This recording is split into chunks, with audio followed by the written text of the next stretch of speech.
Welcome to this free blues guitar beginners course. During this 3-hour tutorial, you will be learning all the basics and techniques of the blues guitar. If you would like to learn everything about this style and play like a pro, head to skillademy.com and get access to the full course. Now, let's begin.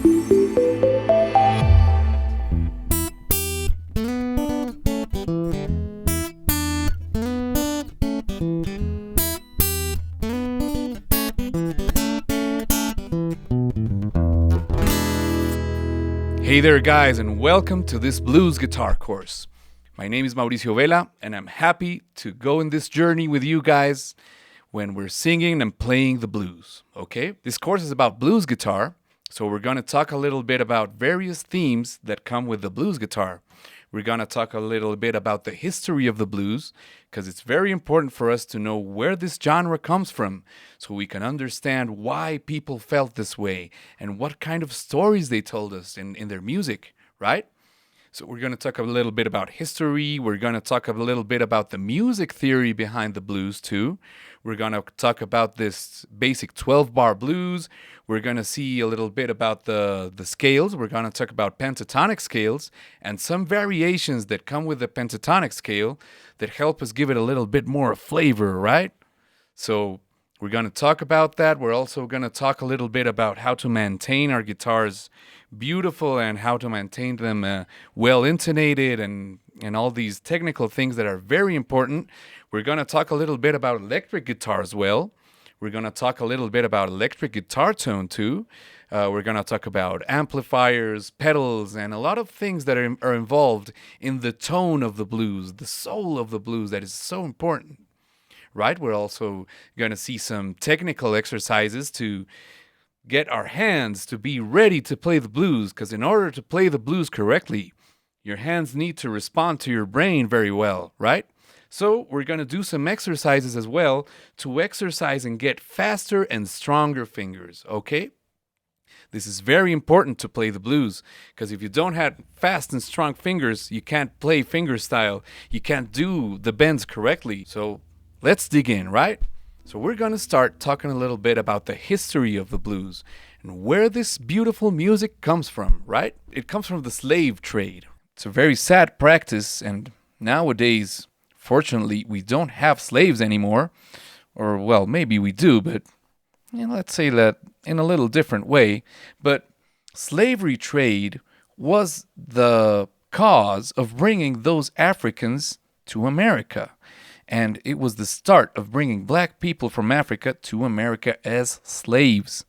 So the first plantations that started bringing slaves from Africa to America were the sugar colonies, right? So these people planted the sugar cane and they needed a cheaper workforce. So in that time, colonization started, and obviously they knew, because America used to be an English colony, as was Africa. So Americans knew that English people had deals with slaves with the Africans. So, being a colony, they started making some trade with the people in Africa for slaves. And, it's very sad because they didn't even have to pay in money for these slaves. They paid in species. They paid with the molasses made from the sugar cane.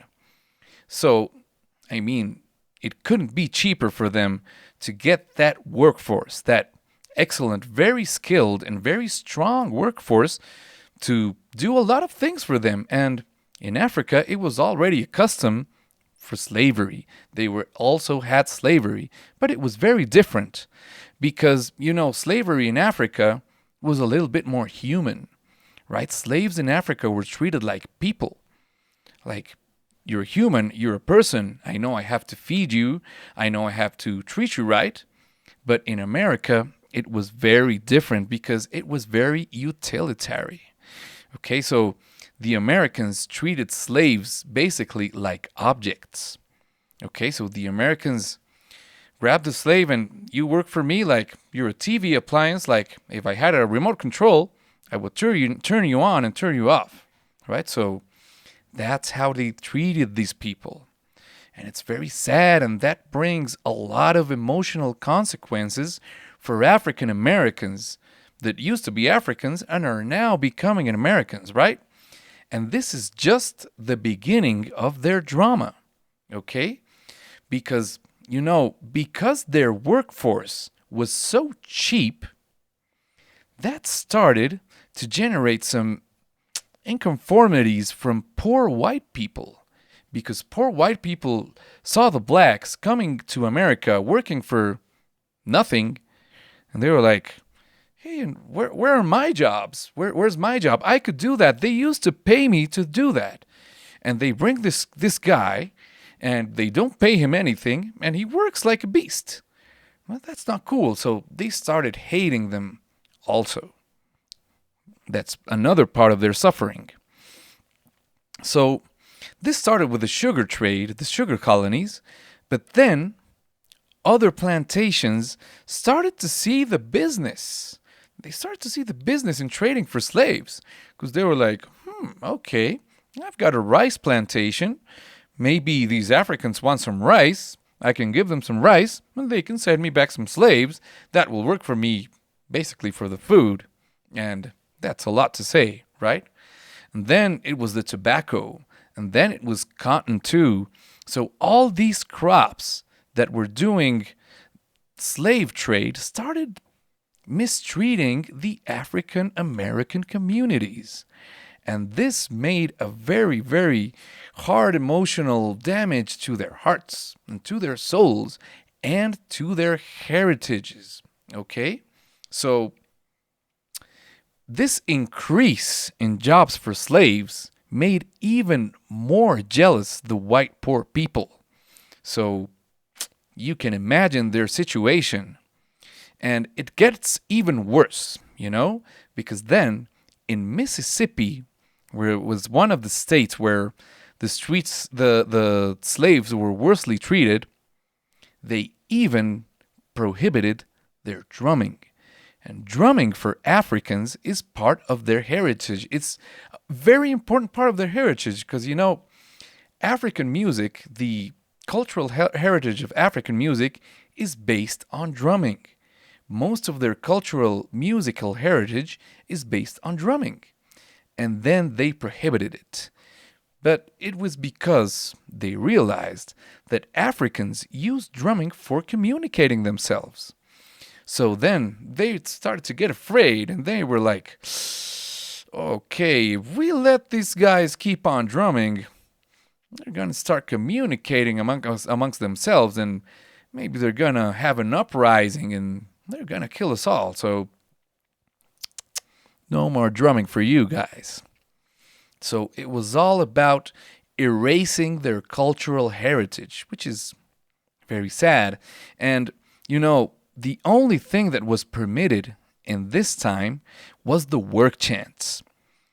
The work chants are based on a lead singer that is doing improvisation, talking about their life, talking about how it is working on the plantation and how they feel, right?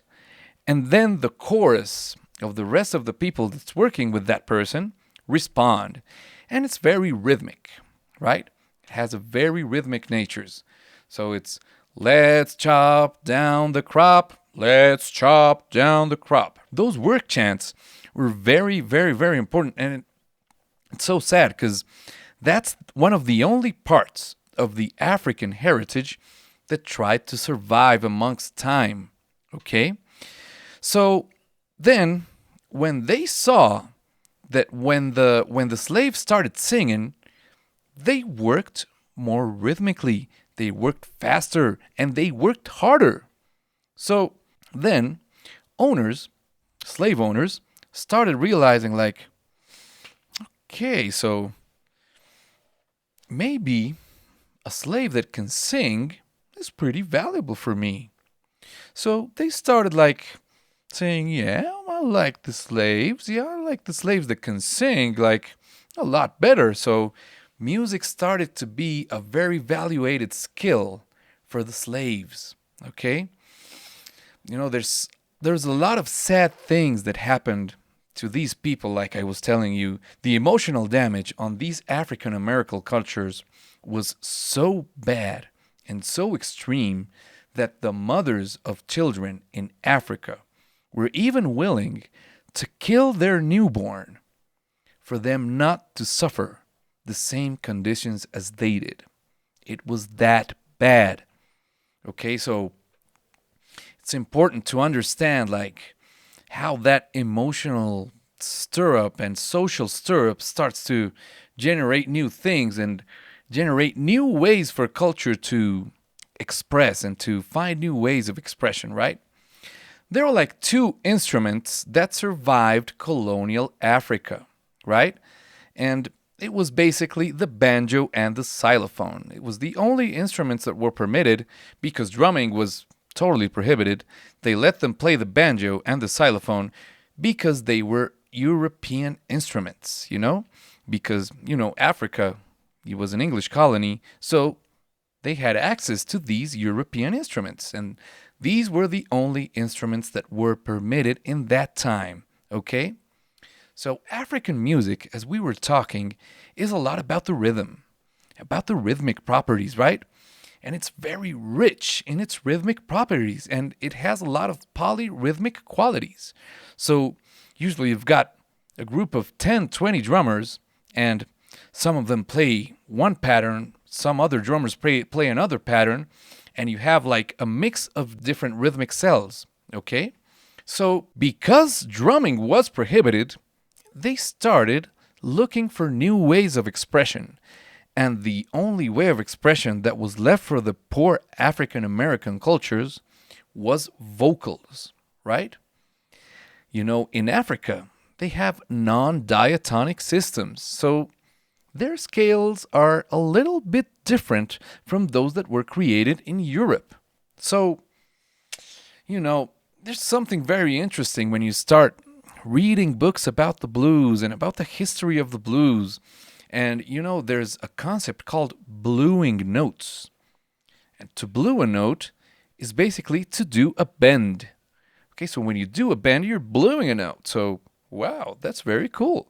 Because, blues is so strong of a genre that it even has its own adjective for notes and its own action for notes. That's very cool. So that's very far from the European standard because, the instruments that the Europeans used have full notes and they rely completely on the diatonic systems like the piano, like the guitar, like all these instruments.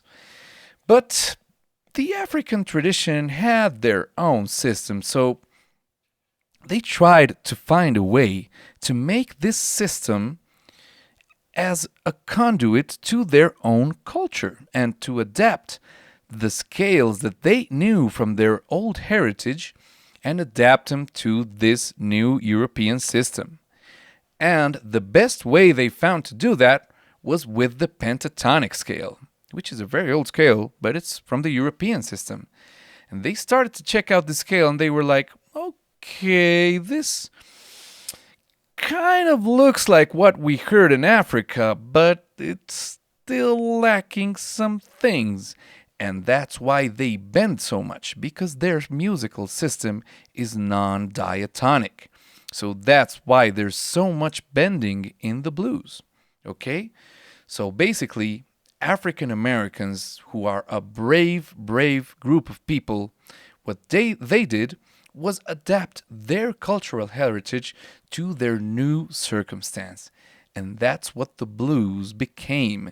And that's what the blues started to become. It was these people that were working the fields that the only thing they could have access to was maybe a guitar, maybe a harmonica, maybe a banjo. And they started to play this music and find ways to express their sadness. And, blues used to became like a way of expression of the true self. Jazz is a little bit different because jazz talks about us, like jazz talks about a group of people, but blues is about internal suffering of the self. So I hope you enjoyed this little historical introduction about the blues, and I hope you enjoy the lessons that come after this, because you're all going to become blues men or blues women. Bona fide. Guaranteed by me. Come on. I hope you can do this. I really, really, really hope you can. I bet on you. I believe in you. So see you in the next lesson. Hello again, and welcome to this next part of your beautiful blues guitar course. Okay?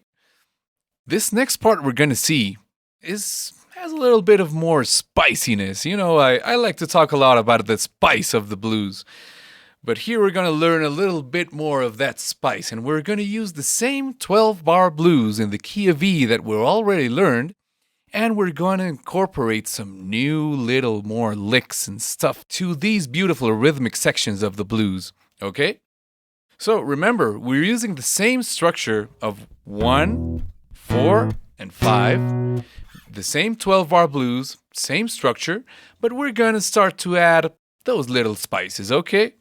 So I'm going to show you first how it's going to sound, okay? It goes kind of like this.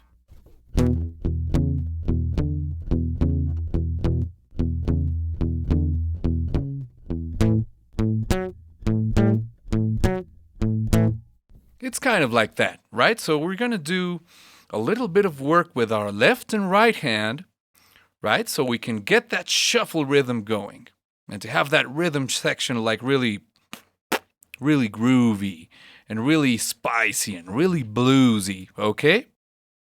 So, remember, in the previous lesson, what we were seeing was this simple little trick. So now we're gonna add a little bit more spice and something a little bit different. Remember that I told you a little while ago that we were gonna add little notes that you start to hear and you start to say like, come on, but it's that a major third with a minor third. What's that? What's that? I mean, let's talk a little bit about that and let's see what we're talking about, okay? So we're gonna use that same first chord we learned, this one, the basic E chord, right? And that has E and it has B, right? And we're gonna incorporate these two other notes, right? That we've got a C sharp, this one, and we've got also this D note. And we're gonna incorporate that playing always the E at the same time. But these chord changes are gonna give it a lot of flavor, okay? So we're gonna see how to do this. We're gonna do finger 1, finger 3, and finger 4, okay? So we're gonna start with an E chord, our same E chord, but we're gonna add a couple of new notes, right? So we're gonna add the C sharp, that is this one, and we're also gonna add the D, that is this one. So we're gonna use now our 4 fingers, finger 1 with the B note, finger 3 with the C sharp, 4th fret, and the D with our pinky finger, which is D, okay? And we're gonna let the 6th string with the E ring out on its own at the same time as the other notes. This is gonna help us achieve a new sound, right? So it's kind of a different variation of the same chord, and it sounds kind of like this.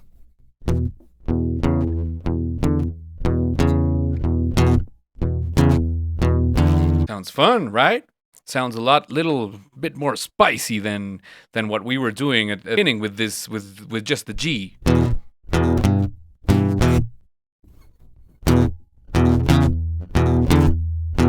Don't you worry, if you feel your pinky finger is a little bit weak still, don't worry. Later in the course, we've got some exercises to put those fingers to work, right? Now we're going to do the same, but with our A chord, okay? So here we've got our A chord, the same chord we did previously in the previous lesson, right? But we're going to add another 2 notes as well, okay? So we're going to add here this is an F sharp, and this is a G, okay?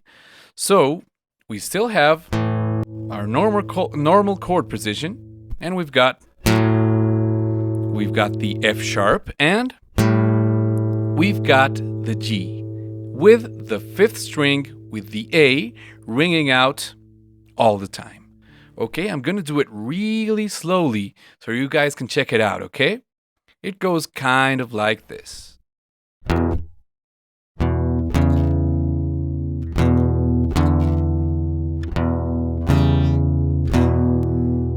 So what's going on there is that I'm always using the basic E shape and I'm going back and forth with the other notes. So I'm going back and forth and I'm changing the chord with a small variation, but I always go back to the initial chord. So it always has the same feeling and it still feels like the first. Okay? So here it goes again.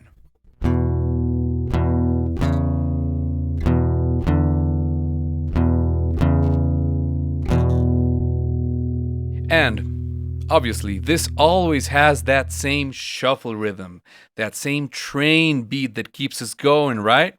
So we've got to exercise that, and this type of riff is going to help us exercise this rhythmic pattern, okay? So, back to basics. We're going to go back to the E.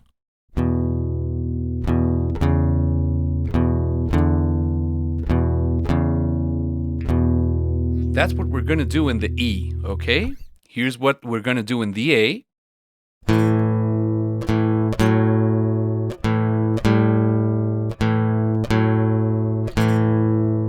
I know this is going to take you a little bit of time, but no worries. We have time, okay?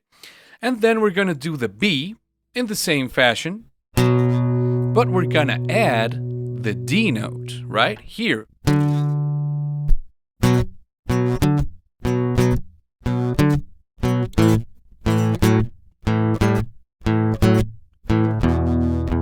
Same turnaround.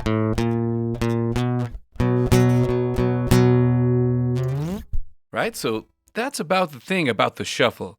Now I'm going to show you the example with the backing track, okay? So you can see the tablature and follow me with it.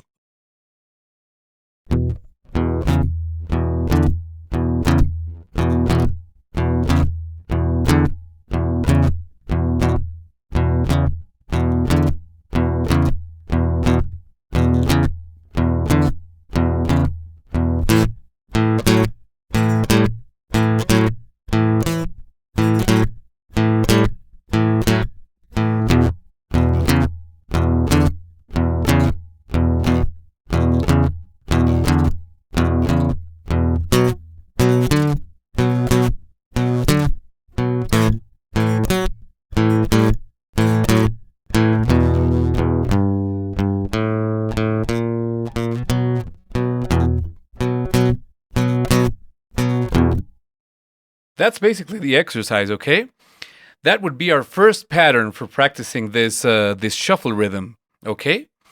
Now we're gonna explore another small variation to add to this, okay? Remember, we're constructing. We're on a journey. We're on a blues journey. So let yourself get carried away by this. So come on. This is what we're gonna do. We're gonna add a little couple of notes. This has a small ligature. Okay, this is called a hammer-on. Later we're going to see a little exercises so you can get better on your hammer-on, okay? So no worries. So this goes kind of like this. We're going to have the same pattern we did previously, right? This. But we're going to spice it up a little other notch with another little couple of notes. This couple of notes has a very important part of the blues, okay? We're going to use the minor third, which in the key of E minor is G, right?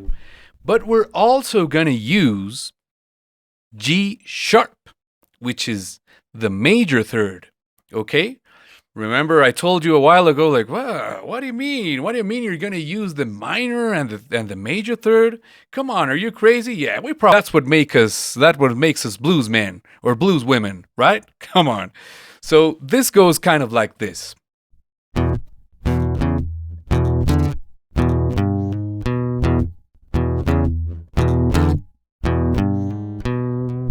Okay, so now I'm gonna play it really slow so you can get it, okay? It goes normal E chord.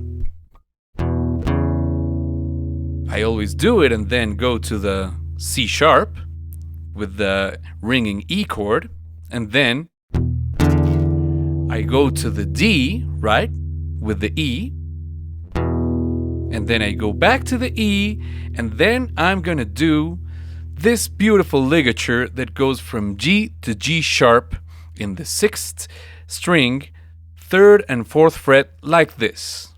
And then I go to the B. Right? So then, complete, it sounds kind of like this.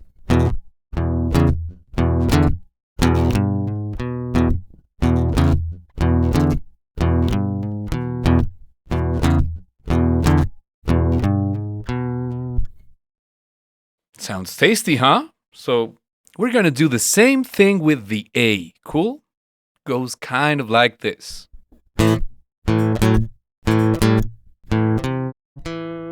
Only that in this circumstance, when I'm with the A, I'm gonna do another different couple of notes. I'm gonna do the C and the C sharp. And it sounds complete like this.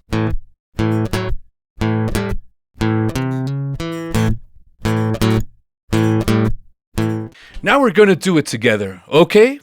Here goes. 2, 3, 4, and...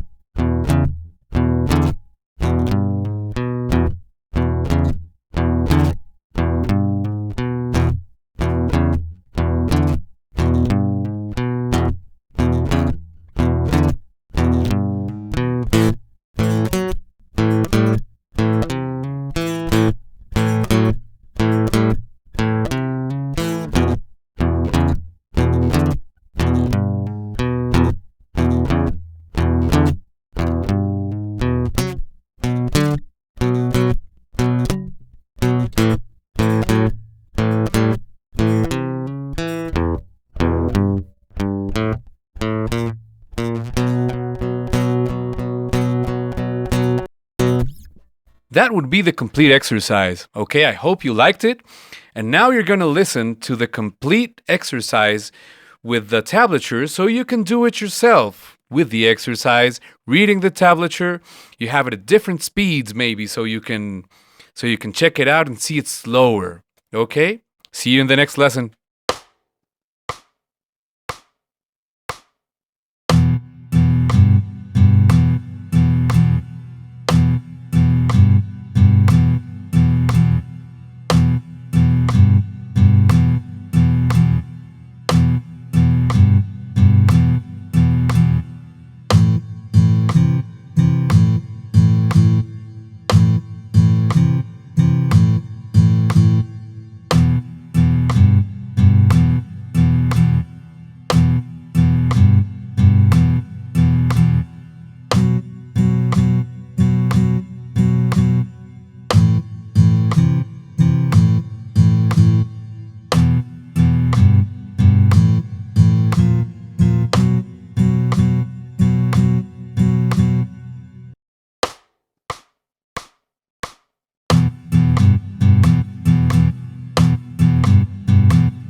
Welcome back.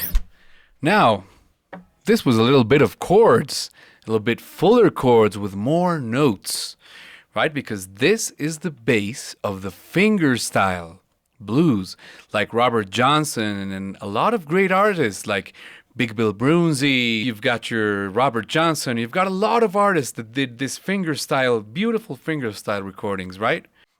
Robert Johnson, the big legend. A lot of people don't even know to this day which tuning he used. But nonetheless, we're still going to use our standard E tuning, okay? And we're still going to be able to do some cool fingerstyle stuff. Okay, so now we're going to talk a little bit about chords. Obviously, we're not going to get into that fingerstyle playing still because that takes a little bit more warm-up and a little bit of more of right hand exercises and left hand as well. But we are going to learn the complete chords, right? Because remember, what we saw in the past lesson are kind of power chords, right? Like the same we use in rock and roll, like, well, those are power chords, and this is what we've been using till now, pure power chords. We haven't been identifying a lot of these chords because these chords usually don't have the information of the third, right? Usually in these chords you have only the fifth, like in this one, and this one, and this one. If you want to see it more in depth, I mean, here we've got E and B, we've got first and fifth. Here in A we've got A and we've got E, first and fifth. And here in B, we've got B and F sharp, right? Fifths, pure fifths. And as you know, a chord, a triad chord, is formed by three notes that are the root note, that in the case of E would be E. It has the fifth, and it also has the third. In this case, the major third, because we're in E major, okay? So the chord of E major should have E, should have G sharp, and should have B, right? But how can I play this low E with this G sharp at the same time? Kind of impossible, right? Because I have to fret the note in order to play it. So I have to take access of all the other strings in my guitar because I have a lot of strings and it's gonna help me get a more full sound, a fuller sound, right? Because check this out, it's different to play this than to play this. Wow, that's a lot more information, right? It's sweeter to your ears. You have a lot more information to take in and it tells you a bigger story. It tells you a bigger picture, and that's why we use full chords. Now we're going to learn some very easy open chords, okay? The first one would be the chord of E major, okay? And we're going to check out if what I said earlier was true, right? Remember I told you that a major chord has root note, third, major third, and the fifth. Now we're going to see. So here is the shape of E major, right? Remember, you can always check out the documents that are in the course, and we've got all the information. The tablatures are there, so you can check them out. You can read them. You can check out the video with the tablature, which would be very good for you. So here goes. This is the shape of E major. We've got an E. Let's check out note by note to see if it's true. So here we've got E, here we've got B, here we've got E again. So there, until there, we've got root note and fifth, because here we have the octave that is the same as the root note, right? Now, this note. Okay, there is your G sharp, right? Until here. There you already have an E major, but we can also use the other strings because it's going to help us have a fuller sound. So remember, we had the fifth that was B, so here we've got another B. We've got an octave of that B, so there's no trouble in playing those two at the same time. And here, first string, I've got another E, another octave of the same E, so I'm not going to have any trouble duplicating the sound, and it's going to help me sound fuller. And here it goes. There's that beautiful E major chord. Okay? You're going to see how we're going to complete the A chord. Okay? This A chord that I designed for you guys for this course already has a little bit of that beautiful blues spice. Okay? Because the normal A chord is this one. And a major A chord should have, again, the root, the major third, and the fifth. So here we have root note, that is A, major third, that would be C sharp. Here you have it. And the fifth, that would be E, that is here. There are the three notes that should be in the major chord of A. Okay, so let's see if this shape is effectively the chord of A major without playing the... Well, you could play it nonetheless. It's the fifth. That would be an inversion, but that's for another topic, okay? Okay, so let's check it out. Here we've got an A. Here we've got an E. Here we've got A again. And what is this? This is C sharp. There you have it. Your major third. And E again. And there you have your A major. Okay? Now the spice. The spice. Remember I talked about different intervals and different notes that can spice up a chord a lot and make it have a different flavor. Okay? So I'm going to teach you the A seventh, because seventh chords are very important for the blues sonority, right? Because this sounds very different than this. Oh, that sounds bluesy, right? That sounds more honky-tonky bluesy. So come on, let's see what a seventh chord has, okay? The seventh chord is different from those triad because it has four notes. Because it has the root, it has the third, the major third, it has the fifth, but it also has the minor seventh. Pay special attention to this, because this is not the major seventh, because if it had the major seventh, it would be a major seventh chord, okay? Let's check that out on E, just for a second, okay? So we've got, let's say, the key of E. Okay, let's see what notes we have in E major. We have E, we have F sharp, we have G sharp, we have A, we have B, we have C sharp, we have D sharp, and we have E again. If I were to introduce that major seventh in the E chord, it would sound kind of like this. Very sweet, very beautiful, very nice, very dreamy, but not so bluesy. Come on, we need more blues, right? So now let's hear that in the A chord, in the A major chord.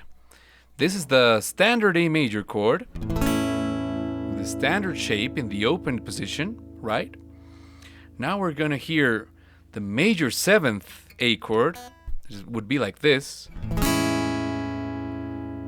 Same as with the very sweet, very dreamy, very beautiful, but not at all bluesy, right? So let's see how we do a minor seventh, okay? The minor seventh interval, let's set the example for the A, okay? Let's see the scale of A major, okay? A major is A, B, C sharp, D, E, F sharp, is G sharp, and A again, right? What happens if instead of doing that major seventh, I do the minor seventh? That would be a G. It would sound like this. Wow, that's a lot more bluesy. That sounds a little bit more spicy, right? Now, what happens if besides that G, I put also the octave of that G here in my first string? Let's see how that sounds. Wow, that sounds very bluesy, right? That's much, much, much, much better. So now let's see how we can incorporate this with our other chords, right? So in this lesson, we're going to use the standard E major. We're going to use that A7th that we just learned, right? Remember, a 7th chord always has the minor 7th, okay? And now we're going to see what's going to happen with the B, okay? Remember we did this B? Sounds cool. And with... Okay, that's cool. But I think we can... a little bit more spice, right? So, let's see the chord of B major. This is the position of B major. There you go. It has the 3 notes of the chord that, remember, it's the root note, the major third, and the 5th. So, here we got the B, we've got the major third, that's that D sharp, and we got the F sharp, that's the 5th. Right? But now we're gonna see the spiced up. What's the 7th? Okay, so let's check out the scale to see where that 7th is. So we've got that A, we've got that we've got the B, we've got the C sharp, we've got the D sharp, we've got the E, we've got that F sharp, we've got that G sharp, we've got that A sharp, and we've got the B. But what happens if instead of doing that major 7th, that is that A sharp, we do an A, right? It would be kind of like this. Whoa, that sounds bluesy, right? Here's that A. Very much more bluesy, right? But we're gonna do the bluesy position for this B 7th. That is this one, okay? Remember, you have the diagram in your PDF, in your document, and you're also going to see it in the tablature, okay? So don't forget to check it out in case you have any doubts, okay? So, let's see the chords again. So it's... you have E major, you have A 7th, and you've got B 7th. Okay, so now we're gonna check it out together. Okay, we're gonna check these positions with the same 12-bar blues we've seen previously, okay? Here goes.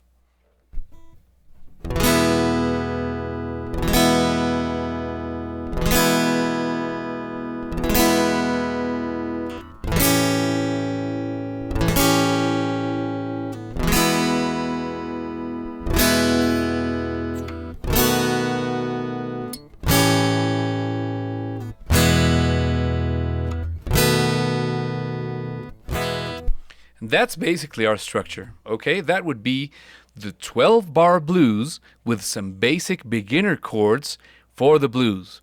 Then we're gonna build up our little fingers and make them really strong and fast so we can play some very beautiful melodies and harmonies with these chords, making a finger-style blues, okay? See you in the next lesson. Welcome to the next part of this lesson. In this part of the lesson, we're going to learn something very, very, very important. And it's how to take care to our beautiful 6-stringed ladies, okay?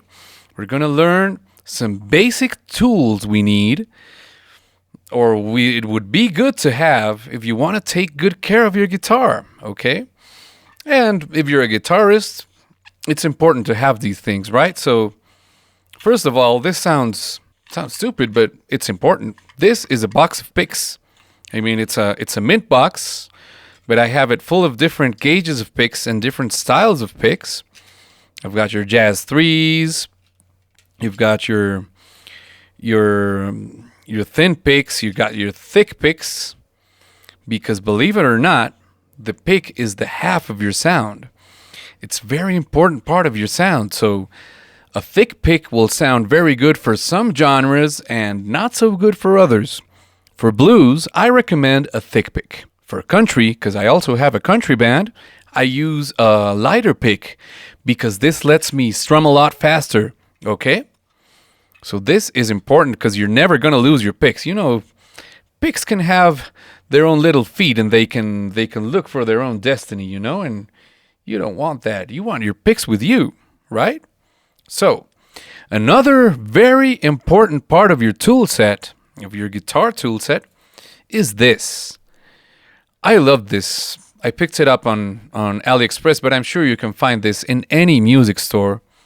It's very cool because it has a lot of important things for every guitar, right? So you've got this little friend over here that you see there. This is for taking the pegs off the electroacoustic guitars like this. I'm going to show you later. We're going to restring this baby and this baby as well, okay?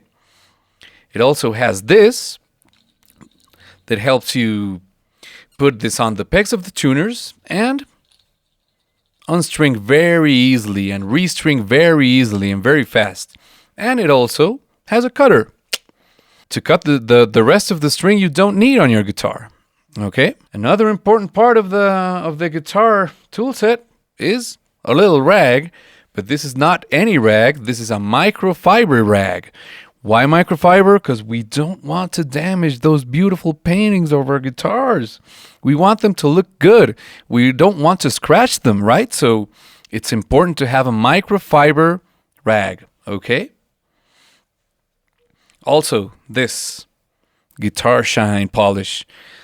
This is so awesome. It really takes care of your guitar. It hydrates the painting and it helps it to look always shiny. And last but not least, smells like cinnamon. Very important. And of course, you need your set of strings. Okay? We've got this set of strings here. There's also different gauges of strings, right? I usually use 10s. I use 10 gauge for both of my guitars, acoustic and electric, because I play a lot of country besides the blues. So I need a guitar that bends very well. And in order to have good bends in a guitar, it's good to have a light gauge unless you have like Hulk fingers, right? So if you're not doing a lot of bends and you want a guitar that sounds very heavy and you're maybe going to use low tunings, or maybe you're going to do a lot of slide guitar and you're not going to bend with your fingers, maybe you can use a heavier gauge, right? Like an 11 or a 12, a super heavy gauge. Okay, but I usually use 10s because I think it's like a good intermediate between a heavy gauge and a light gauge. It lets me bend, and it also sounds very, very beautiful, and it lets me be fast also, because I have to play very fast when I'm playing country music.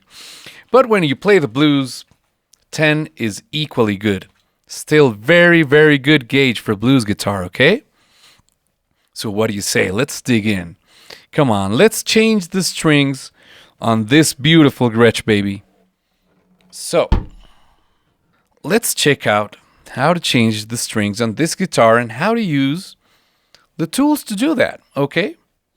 So here we have the multi-tool that I showed you. So,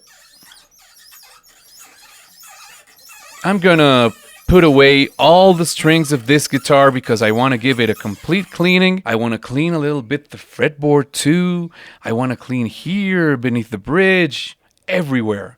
I want this guitar to be shiny, beautiful, and I want it to be intonating correctly, and I want it to be clean. So now we're going to learn what this little baby is for, okay? Because these are the pegs that keep the strings in position, right? And we definitely don't want to damage those pegs with any other type of tool, okay? So this is completely perfect because check it out. I just put it right here and pull up and the peg is out. Very simple, very easy. I usually keep my old strings because you never know when you buy only one new set, you never know when you're going to break one. So it's good to have a backup because when you're in your shows, when you're in a concert or something like that, and you break a string and you don't have a replacement, no matter how old it is, As you know, as you heard, these strings still sound okay. So if you're going to change them, it's not a bad idea to keep them. It's also very important when you finish playing, remember this, and always remember this. Every time you finish playing, clean up your strings. If you don't notice, these strings have been with me for about a month. I play every day, and I always clean my strings after playing because our hands have sweat and our hands have grease. And if we don't clean the strings, they're going to start to get rusty. And that rust starts to damage the string, and it damages the tone, and it makes them not last so long. So to get some good juice out of each string set, because they're not cheap, I really, really, really recommend you to clean your strings after playing, okay? So now let's check out another string over here.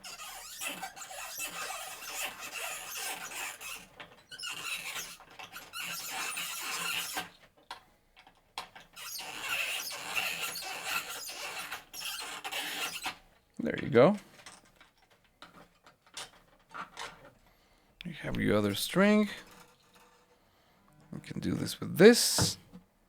It's super easy, super fast.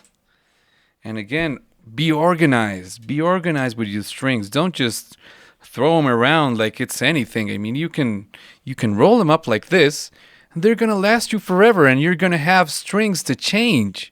That's very important. Very, very important. Okay? So there you go. When you're on tour, you never know when you're going to need an extra string. Because let's say you're in the middle of nowhere and you're playing your show, everything's okay. You had a couple of beers, everything's fine. You forgot to clean your guitar, and at the next show, you're very far from home. There's no musical instrument shops near, and you break a string. And nobody can get you a 10-gauge string in kilometers. So what are you going to do? Not play? The show must go on, my friend. So it's very, very, very important to be organized and careful with our strings and with our instruments. You have to take care of them, because the more they last, the better service they give to us. So there you go. Another peg. You're from the bridge.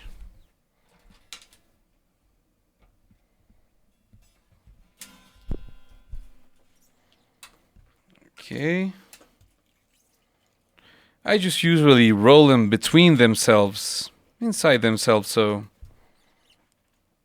kind of like this. Shouldn't take me such a long time. You get faster. With practice, it starts getting very fast to do this. Okay? So let's see. Let's do another string round here.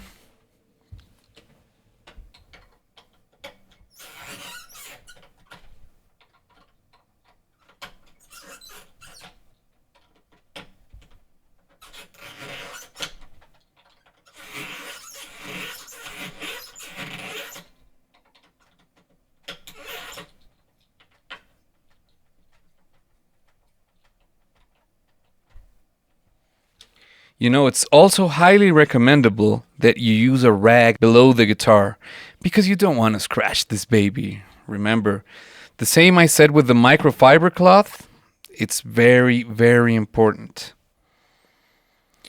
This string change I'm doing right now is a string change that's gonna make the guitar detuned very easily.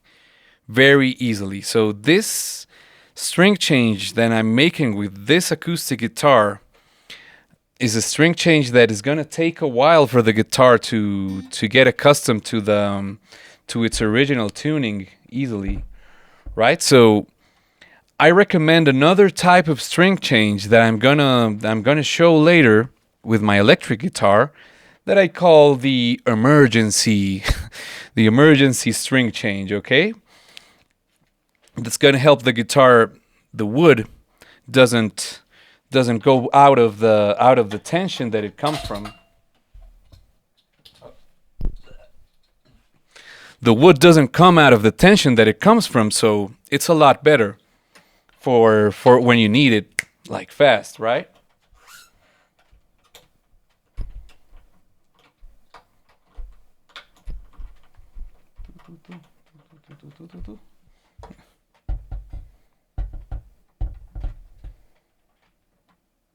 All right, so remember, this is a very, very, very, very, very nice process that helps us have our guitar very well intonated. Remember, fresh strings always sound the best. Even on acoustic, electric, and any guitar, fresh strings always sound beautiful. But you gotta be careful nonetheless, because, you know, guitars are very delicate beings. So remember, there are things that you can do yourself, but it's not a bad idea to take your baby to a good instrument care, a good instrument guy. If it's important to have a luthier that really looks out for your baby, because it's important. I mean, they need their care to be well intonated, to sound good.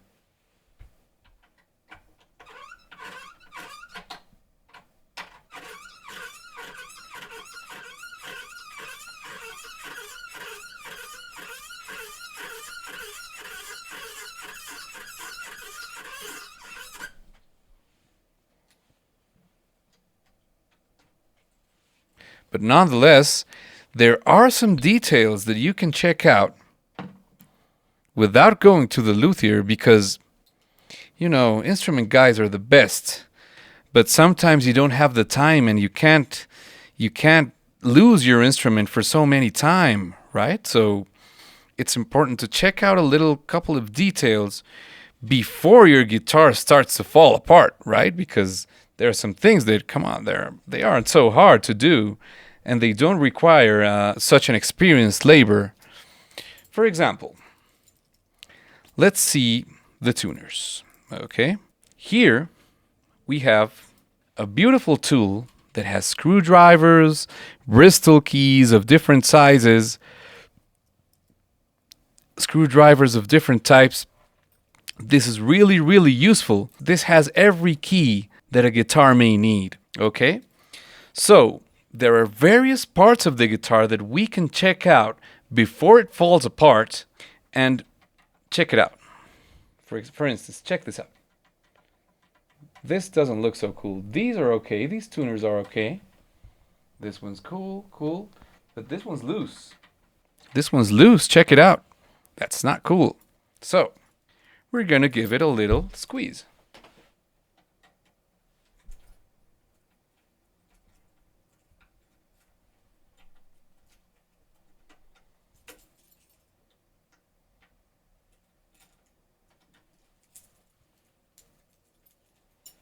Let's see with a bigger screwdriver.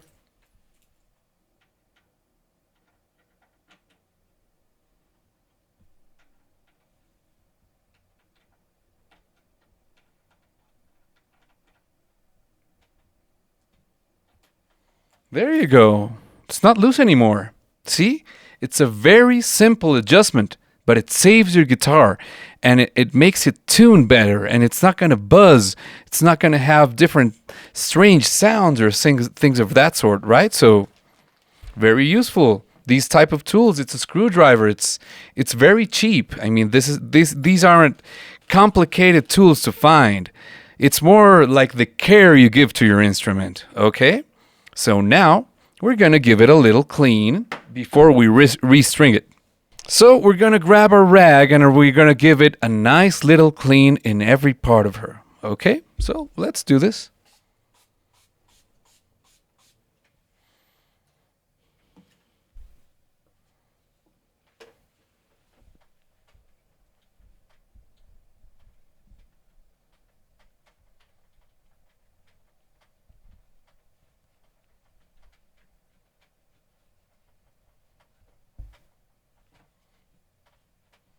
Because let's face it, I mean, guitars do suffer a lot, and they do accumulate a lot of dirt and a lot of grease from our hands, from the places where we have our venues. I mean, like bars, sweaty bars with sweaty people, and all these type of places usually require a guitar to be cleaned with a lot of love, okay? I usually also clean the frets with a little bit of strength because the frets accumulate the grease from our fingers. So it's good to wet them a little bit. Give them a nice pass with a little bit of strength of the old microfiber cloth.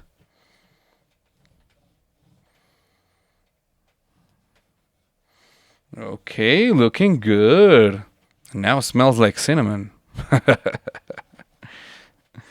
So we're going to do very, very, very well cleaning between all the frets so we can get rid of all that grease that it accumulates. And it's going to sound better.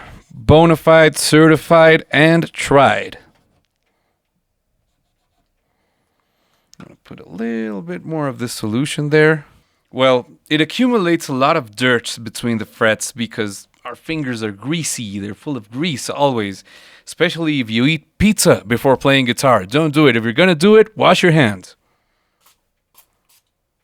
So I'm going to clean all this grease from the guitar, all the grease that it has there, because that's not going to let the bends go out correctly, and it's going to get in the way of a good sound and a good tone for your guitar. Okay? So it's nice to give your guitar a beautiful cleaning. Put some love into it. Believe me, they'll thank you. And see, this one was loose. Now it's cool and with just a little tightening of the screw. Okay, so now we're going to restring our guitar. Okay. So I'm going to give it a last good little clean. Last little pass of the microfiber cloth so it won't get scratched. Because I want it to look beautiful like a little mirror. Okay. Now, I'm going to put away the strings that I changed from the guitar. These are the old strings. I usually keep them for the reason I told you earlier, because you never know when they're going to get you out of trouble. But it's best to keep them aside so you won't, have any confusions with the other strings. Okay, so now I'm gonna teach you the restringing method that I use. Okay, I like it because I believe in the time I've been playing that it helps the guitar get into the tension that it needs with the strings a lot more gradually. Okay, so let's see how we can do this. Okay, so we're gonna grab the pegs. They have a little cavity here. This part usually goes towards the head of the guitar, towards the headstock. Okay? So we're going to put the peg here with the first string, which is silver. Let me check. Yes, it is. Okay, here we go. I'm going to put that peg inside. Not going to make a lot of force. Okay, I usually do it this way. I usually pass the string. Okay. I usually pass the string completely, and then what I do is I tension it completely here. I grab my wrist and I put it over the string, and then I grab my index finger and pull it backwards. What that does, it helps me get the measure of the string to be kind of 2 turns of the tuner. And I like that because I feel that the tuning is more stable. And I feel it stays a lot more in tune than rather more than when it has only one turn or half a turn. I believe it's not enough. So I usually put it this way because for me it's very important that the string starts getting along the peg very, very slowly and that it goes one behind another, one loop behind another. I mean, I don't like it when the loops are deorganized because I feel that this makes the guitar more unstable with the tuning. So, let's see how we're doing. Doing fine. That's why I like to maintain the tension here with my index finger. Okay. Let's see, and later we'll put the string on track. This is what I usually do with my strings because I like my guitar also to look organized and to look neat.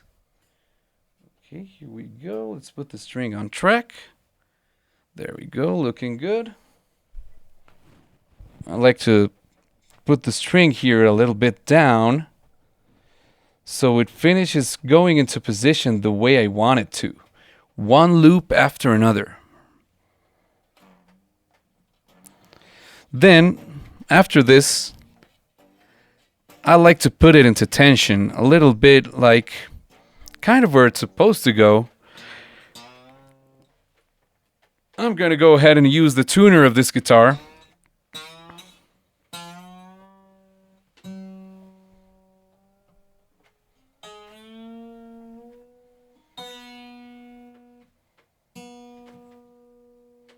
This is a B, we're near. Almost there. This is C. D, almost there.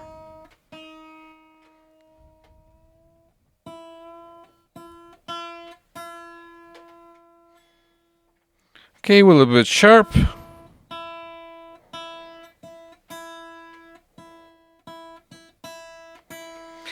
I like to get it to tension because that means the wood starts getting into the tension it needs to, okay? And I hate this, okay? So for me, that's why I liked this tool so much, because I can grab it and put the string away, and I'm at peace of mind, okay? So let's see. Now, the next string I like to put isn't the second, third, fourth, fifth, sixth. No, not me. That's not my style. I like to put the sixth string first because I like the tension, the guitar to come into tension like gradually with thin string, thick string, thin string, thin string, thick string, because I believe it's a lot softer for the guitar to do that transition of tension this way, and I believe it's much more light. It's much better, I think. So now we're gonna go golden with the sixth string, right? So here we go. I'm gonna grab a peg.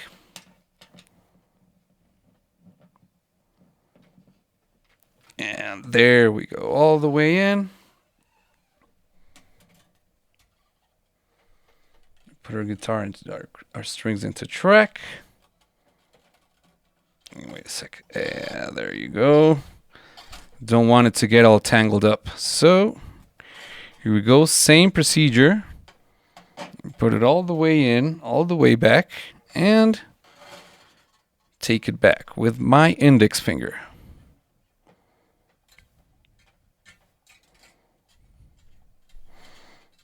And I'm gonna take care that it always goes with the loop behind the other loop, one loop after another.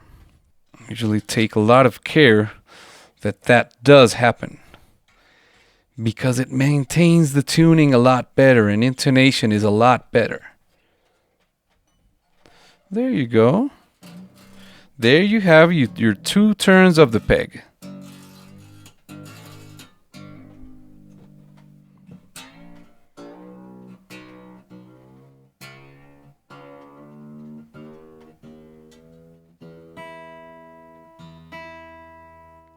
There we're near the tension. Cool.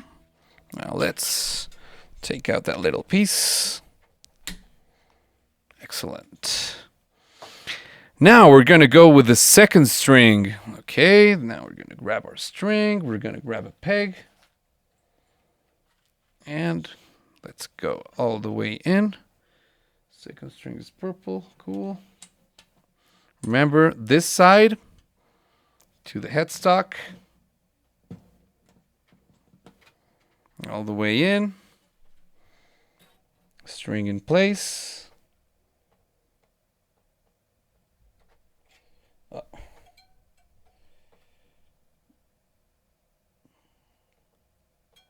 Put it through the tuner peg hole. And adjust tension. And index goes back. And let's put tension into the string. Okay, here we go. It's very important to do this with a lot of patience, slowly, so you don't damage your guitar and you don't put your strings further in tension than you want them to, right? So, let's go.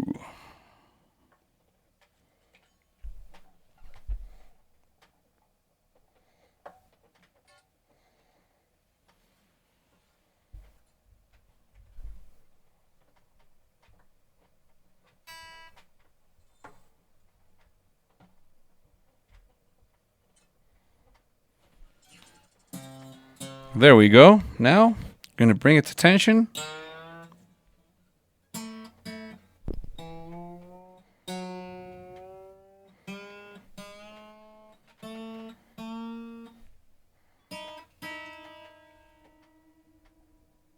There you go.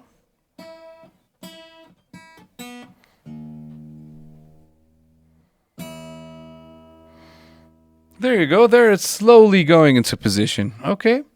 Now we're going to go to the 5th string. We grab a peg. Here we go.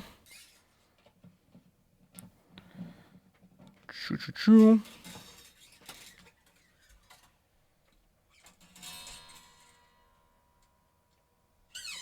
Oops, forgot to cut this. There you go.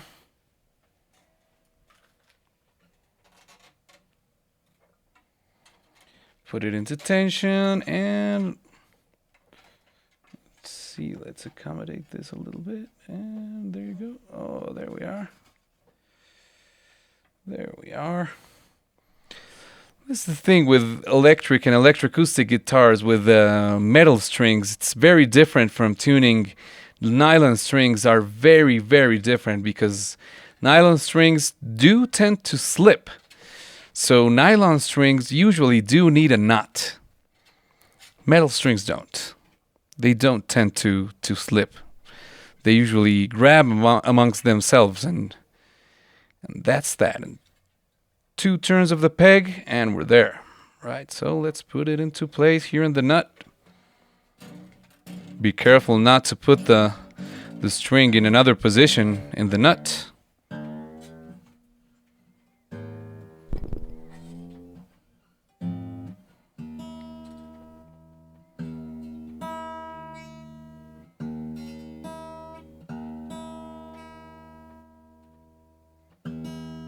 There you go.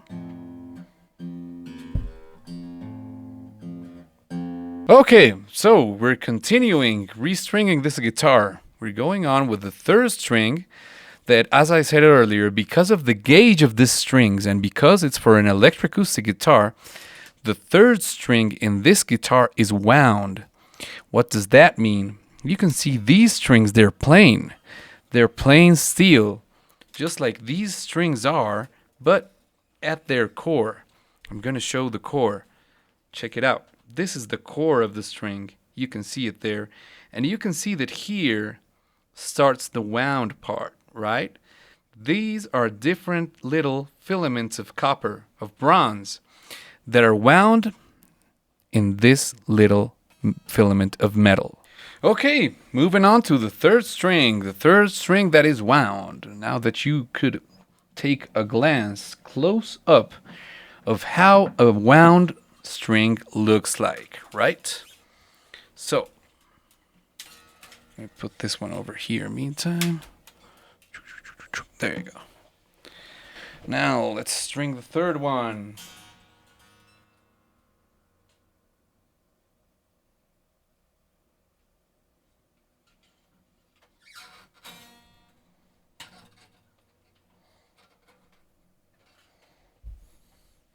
So remember, this is 10 gauge. A heavier gauge has much thicker strings. So, oh, forgot to put my finger backwards. Much thicker strings, and much thicker strings are gonna be a lot harder to bend. When you're doing bends, you're gonna find a little bit of trouble. So I recommend not very high gauges for the blues because of the bends. Okay, but it's a very personal choice. If you're cool with high gauges and you have really strong fingers, go ahead, man. It's totally cool.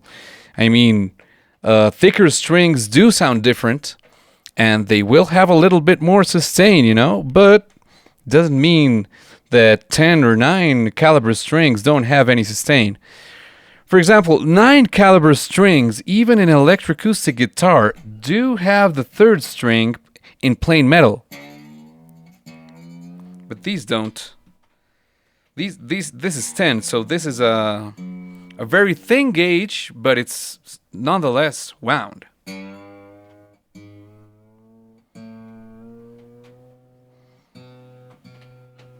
Let's see.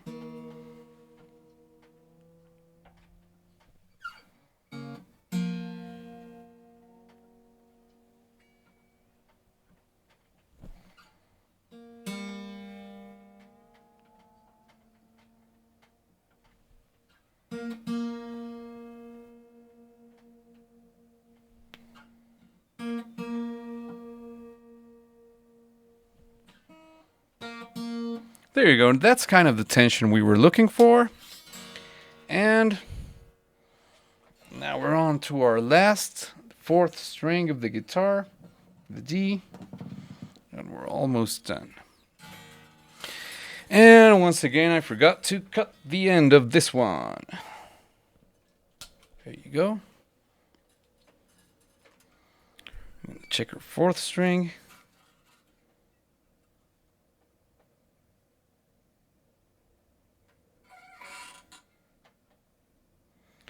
I like to usually get the hole to look kind of at the angle of the string, so it can go totally. It can be totally freely move. Okay, so tension with their finger, and we're on. Okay, so we're almost done with this stringing of the 4th string. And we almost have this beautiful lady almost ready for action again.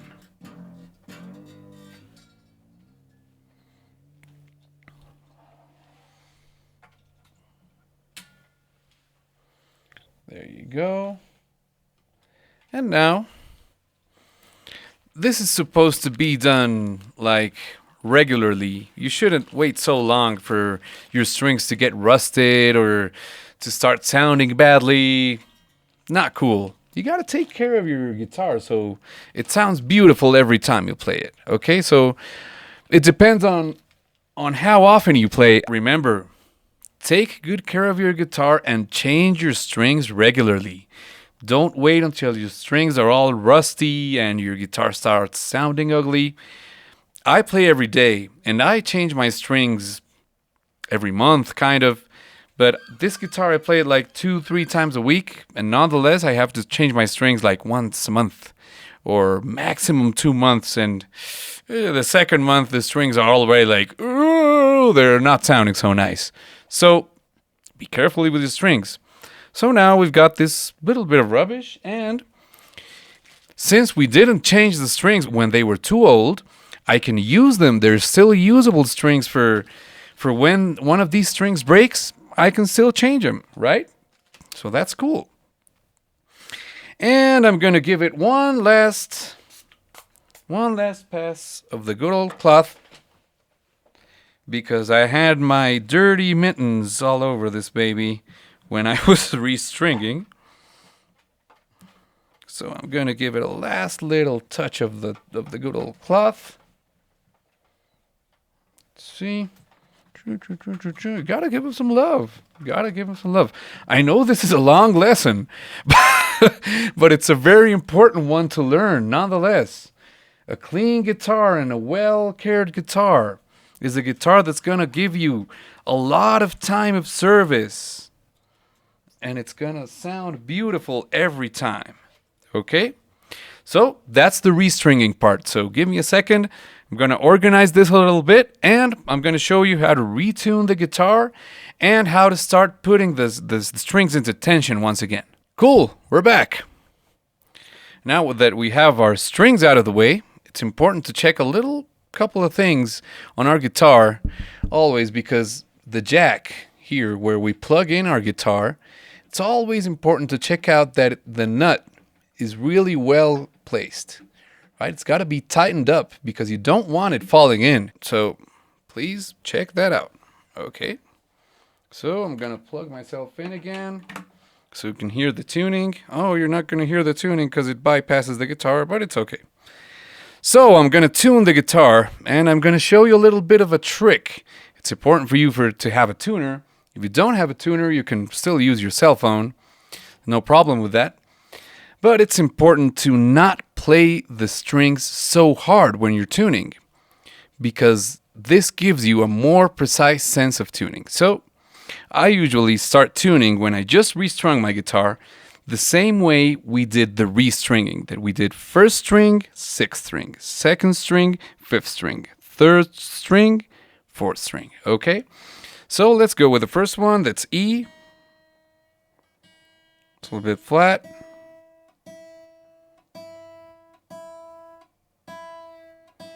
Went sharp. There we go. That's an E. We'll go with second string. That's B. Oh, I said sixth. Sorry. Okay, here we go. Sixth string. That's another E. Check the octave. That's cool. Let's go with the B. Cool. Go with the G. Let's go with the A. They're all going to stay a little bit flat for a while.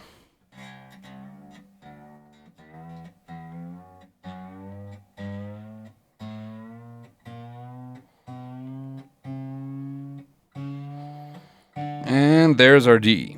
Okay. Still a little bit flat. Not so good. We got to do a lot of...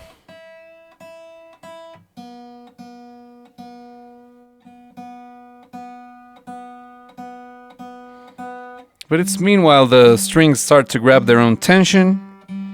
So it's cool.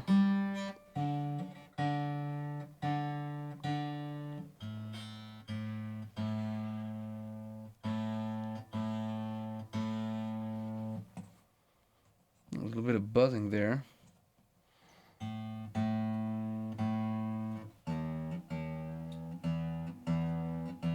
So we always check that the pegs are well put in place. They'll look tight. There we go. Now we're almost in tune. See how beautiful it sounds now. Sounds steely, it rings beautifully, has a little more sustain. You gotta play it always a little while and give that strings a little tug. I usually do this when I have a show or something. I usually give them a little tug like this, so they start to sit better in the saddle and they get better into tension.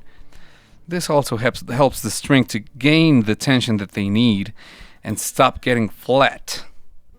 Okay, when we do this, obviously they're going to get a little bit flat. Let's check. Totally.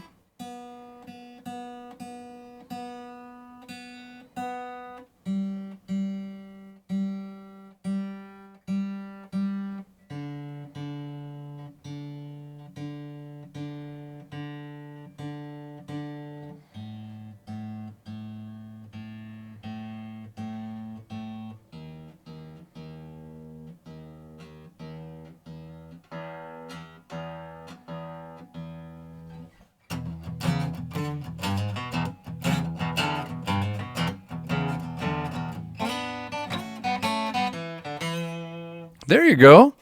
And that's how you restring and tune and intonate and check the little quirks for your guitar to take a good care of it and have a nice instrument ready to play the blues. Hi again! Congrats on getting this far. I hope you're enjoying the course and already starting to see awesome results. If you want to check out the extended version of the course, go to skillademia.com where you will find our full blues guitar beginner to advanced course with more than 40 lectures and many more techniques to learn. Now, let's continue.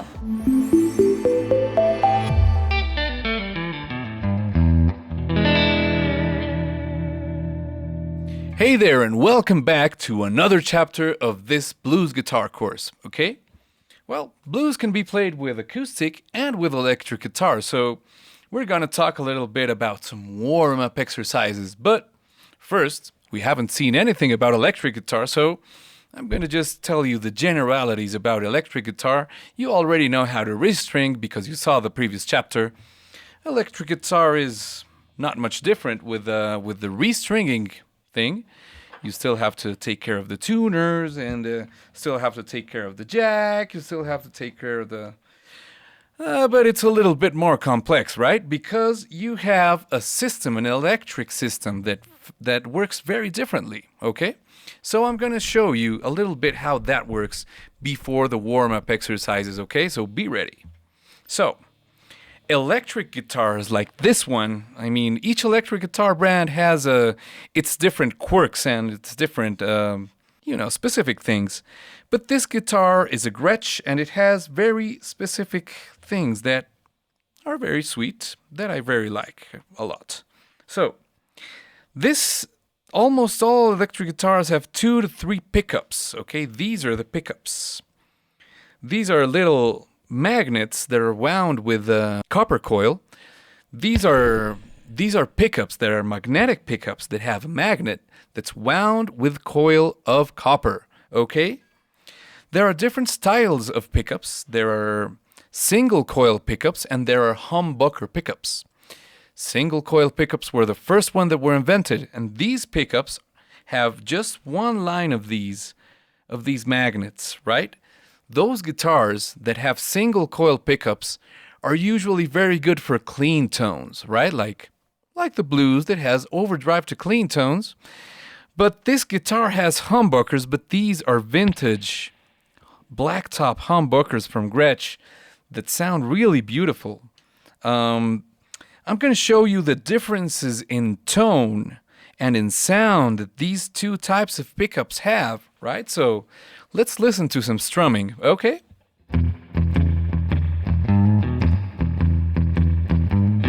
That's the neck pickup, okay? Now we're gonna listen to the bridge pickup. That's this one.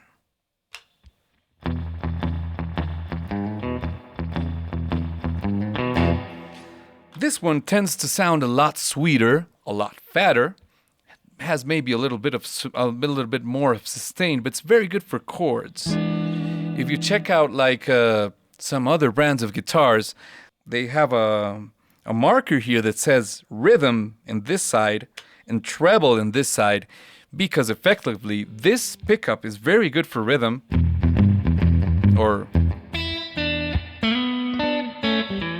and this pickup is a lot better for solos.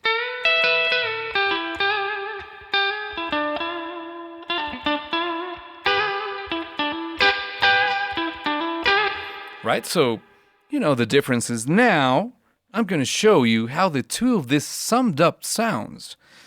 In the middle position of this selector, I can have both worlds, right? So this sounds both of them. Treble, neck. I think you get the difference, right? So, getting that out of the way, the circuit in this guitar is also a little bit different because here we have a volume pot, right? This is the master volume. And with these other controls, you can control the volume for each one of the mics and the general tone for the guitar, how bright or how dark you want the tone. I usually like to use everything with tens, everything cranked up, because I like that sound, because I like, punchy tone, okay? But that's cool. You can lower down the volume, and just by lowering down the volume, you can achieve a lot of things, like putting a little bit down the overdrive, for example, like... We're also going to see something about pedals and effects in a while, okay? But let's do some warm-up, okay? Let's see some warm-up exercises, because we need to limber up our fingers and make them strong and fast, right? To play the blues like good people do, right? So, let's see. There are a lot of exercises to limber up our fingers, but I'm going to show you the most basic one first, okay? Because, we're still at the basics, right? We already learned a little bit of songs. We already learned a little bit about how to restring our guitar, how to take care of it. But now we're going to learn how to teach our hands to play better, okay? Here goes. So the first exercise is just to start using all our fingers, and in each one of the frets, because we've got to remember that there's one finger for each fret and one fret for each finger, right? It's important to take into account that the idea is that the thumb is going to be the most of the time, and as most as we can, in the middle of our fretboard over here.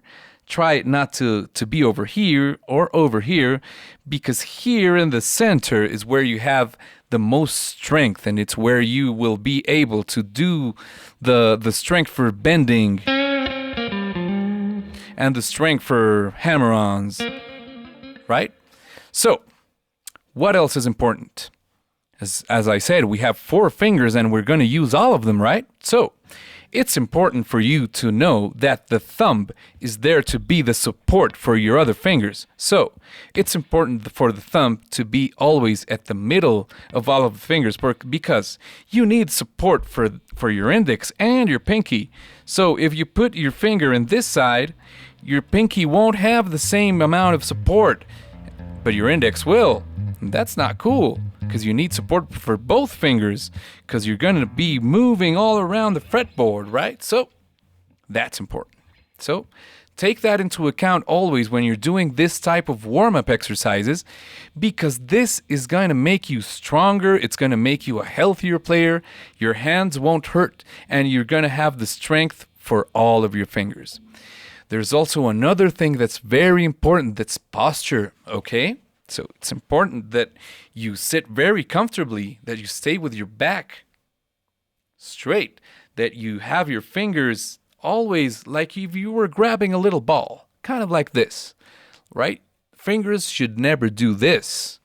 I mean, you should never pluck a string like this unless you're doing a bar chord, right? Bar chord like this or like this. But normally, when you're playing one string, you should always have your fingers in a curve like this, because when this happens, you're going to hurt your fingers, and you don't want to hurt your fingers. Believe me, if you want to be a guitar player, you can't hurt your fingers. You got to take care of your hands, right? So, let's see the exercise again. It's 1, 2, 3, 4, 5, 6, 7, 8. 1, 2, 3, 4. 1, 2, 3, 4. 1, 2, 3, 4. 1, 2, 3, 4. And then we're gonna up one fret like this, and we're gonna go back. 1, 2, 3, 4. 1, 2, 3, 4. 1, 2, 3, 4. 1, 2, 3, 4. And we're gonna up another fret. 1, 2, 3, 4. There's another important thing, because we're going to learn along the side a little bit of picking technique, okay, while doing this. So we're always going to use one downstroke, one upstroke, okay, like this. 1, 2, 3, 4. 1, 2, 3, 4. It's important to do this exercise with a metronome, okay? So I'm going to show you in a while. Stay tuned.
the idea is to do it all around the fretboard. Cool?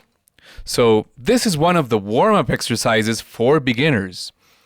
Once you stop being a beginner, you can do it a lot better, right? And you can get your fingers even faster and even stronger by doing a small variation to this exercise. Once your fingers are a little more strong and you can do this exercise a little easier, try not to look at it. I mean, for me, it's very important to have a positive mental attitude towards practice because believe me, it's half of the success. It's half of the success. If you don't have a positive mental attitude towards practice, you're going to suffer a lot and you're going to have a lot of problems. So, man, just enjoy it. Just have a good time and look at it like a video game. I don't know. I mean, like playing any video game you like. I mean, it's fun. It's supposed to be fun. If your hand starts to hurt, the best thing to do is to stop one moment and have a little limbered up, okay? So we're going to do that. Before we do the other shape, the other exercise, we're going to do it this way. So you got to put out your hand and you got to grab your thumb right here, okay? And you're going to breathe very, very slowly, okay? This is very important because when you breathe slowly and when you breathe very profoundly, your muscles and your tendons are going to be very oxygenated. They're going to be full of oxygen and they're going to get a lot better, okay? The same with the other hand. Remember not to do it fast. You've got to do this slowly. Slowly because the body doesn't like it when you violently put it into any position because you can hurt yourself. Okay, and we need to take care of our hands and our arms because they are a very, very important part of playing. Okay? So when we go out of the position, we go out slowly. Okay? Same for the left hand. Okay? We go in front. We do this completely, and we go out slowly. Remember to breathe very deeply so your body gets very, very well oxygenated. Cool? I'm going to show you a couple of more exercises for limbering up, okay? You put your hand forward. You put your thumb inside your palm. Then you close your hand this way. Then you twist your arm and put it towards you, and you grab your other hand and back it goes. I know it hurts a little bit, but enjoy the pain. Enjoy the pain a little bit because your hands are going to thank you later. Breathe deeply and slowly, okay?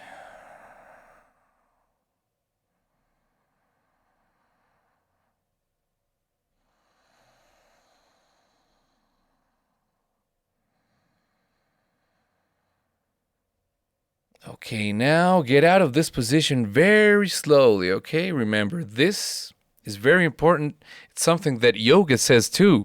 Be gentle to your body. Don't treat your body with violence, okay? Now we're going to do the same with our right hand, okay? So, our hand in front. Thumb goes inside your palm. Close your fist. Twist your arm. Put it backwards and help yourself with the other arm, and back it goes. Breathe deeply and slowly.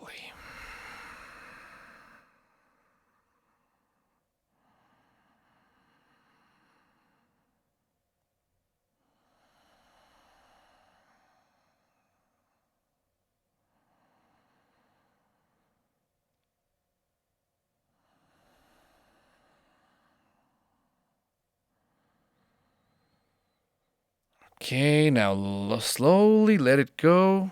There you go. That feels so good. After you do it, it feels great. Now let's loosen up a little bit like this. And you know, when we play guitar, we use all of our arms. So We're going to do some arm exercises too. I'm going to put the guitar aside for a second.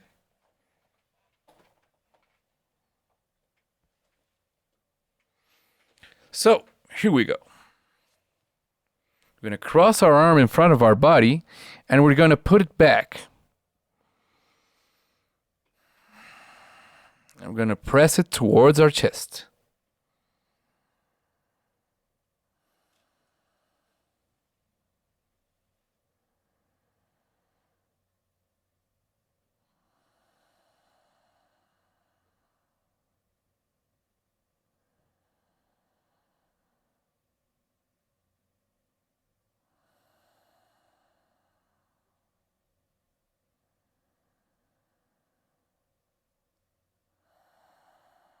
Now let's let go of that position very slowly, very softly, okay? Now we're going to do the other arm. Cool?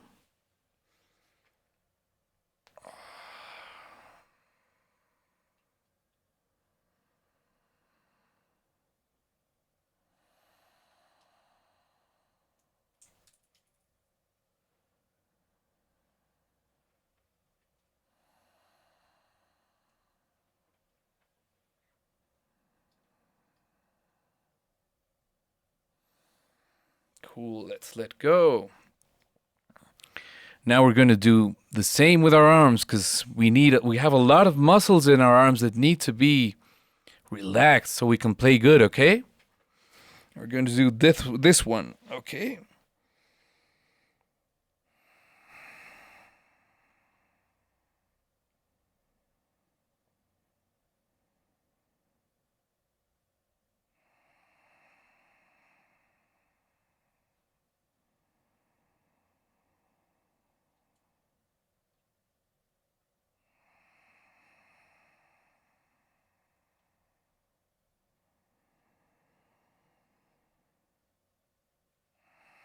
Let it go slowly. Now the other arm.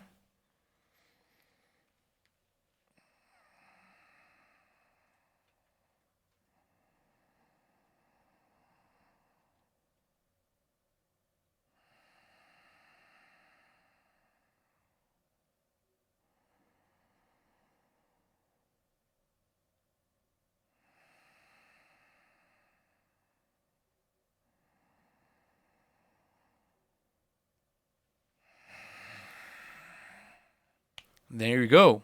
So this is the exercise. I hope you enjoyed it, and I hope you get a lot of juice out of it, and that you make your fingers strong and fast to play the blues guitar like Muddy Waters would have wanted us to play it, like Little Richard would have wanted us to play it, like Big Bill Broomsey would have wanted us to play it, like all those blues heroes would have been proud of us for playing the guitar like they would have wanted to. Okay? See you in the next lesson.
Hey there, I hope you enjoyed the past exercise. Remember to do your exercises, remember to do this, remember to do this.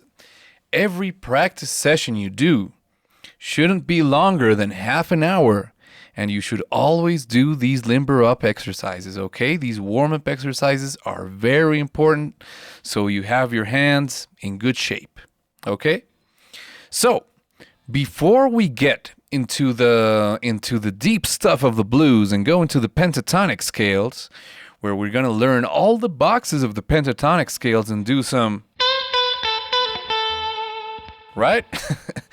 Before we get into that, I want to teach you something that's going to sound a little bit odd and a little bit boring at first, but believe me, it has great big rewards at the end.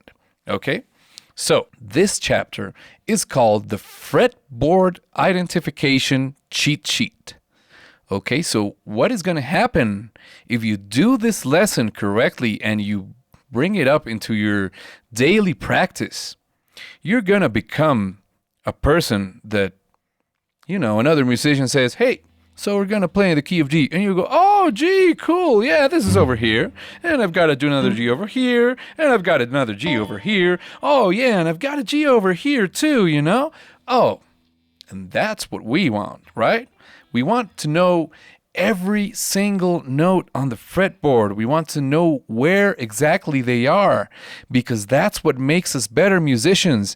That's what makes us better players, that we know which note we're hitting.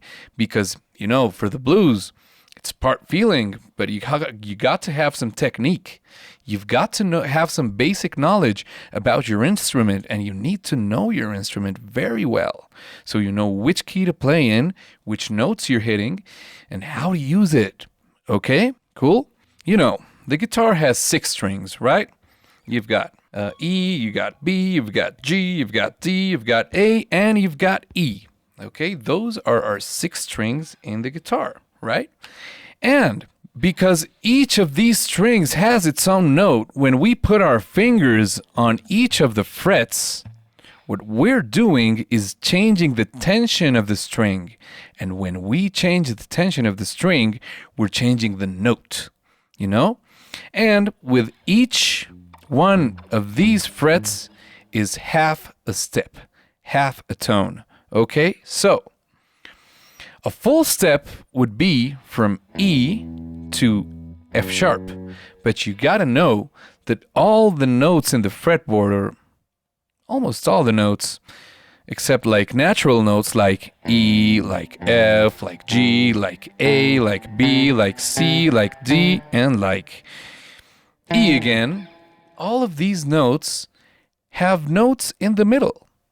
And these notes usually have 2 names.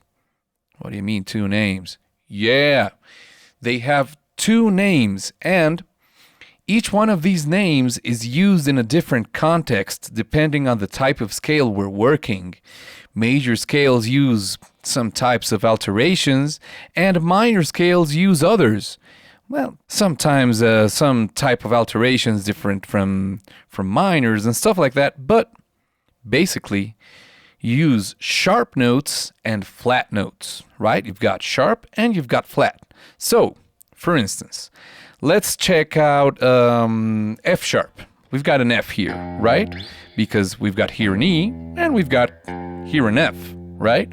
So here, 1 fret up, we've got F sharp. But this note has another name, right? It's called also B flat. G flat, sorry.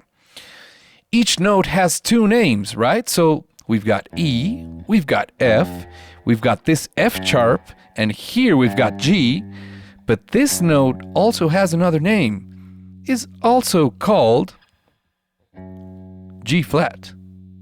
What do you mean? Yeah. Besides being F sharp, it's also B flat. So it's important for you to make yourself conscious of this fact and to practice it, okay?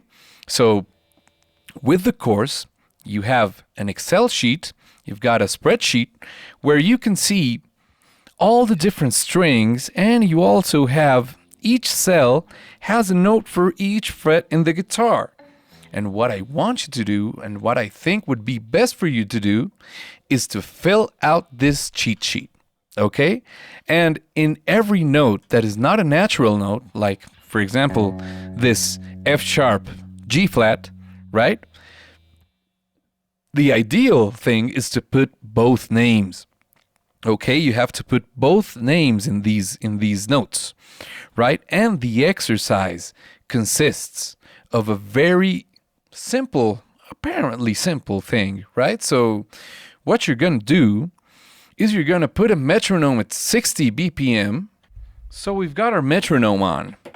So what I'm going to do with this metronome is that I'm going to do note by note, and I'm going to start hunting notes.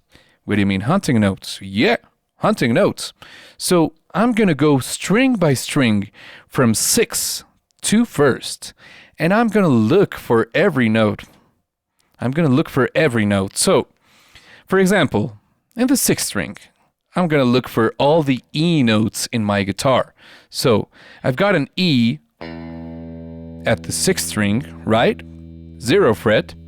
But I have also an E in the 12th fret, right? That's the octave. Now let's look at that at the 5th string. So here I have another E. Here I have another E, right? Here in the 4th string, I have another E at the 2nd fret. Another E at the 14th fret. Now let's look at my 3rd string, right? I've got an E at the 9th fret, and I've got an E at the 9th fret. I've got an E at the 9th fret, and another E around here. I've got another E at the 5th fret of my 2nd string, and another E at the 12th, 13th, 14th, 15th, 16th, 17th fret of my 2nd string. And I also have an E here, and I also have an E here. Right? So what I'm going to do, I'm going to give you an example, okay? Here we go. 2, 3, 4, and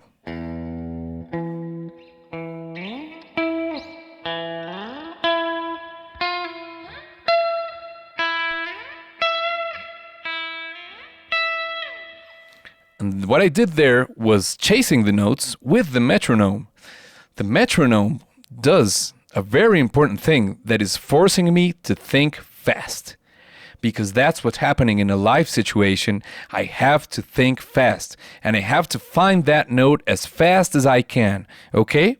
So I'm going to do it again because, come on, I flunked a note. Let's do it again. 2, 4, 1, 2, 3, 4.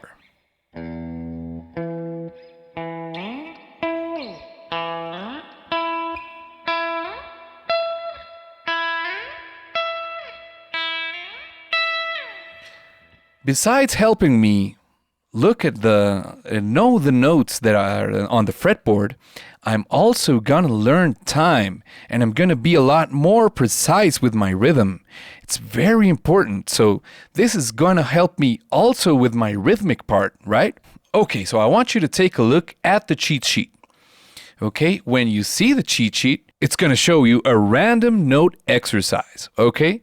This random note exercise, what it has is random notes, okay? At first, we're gonna have pure natural notes, okay? So we're gonna have just E, just G, just A, just C, any note in any order, right? So we're not gonna have them in any specific order, like in any scale, nothing like that, nothing like that. We're gonna have different notes, okay? The first part of the exercise is pure natural notes. And then we're going to see alterations and enharmonics.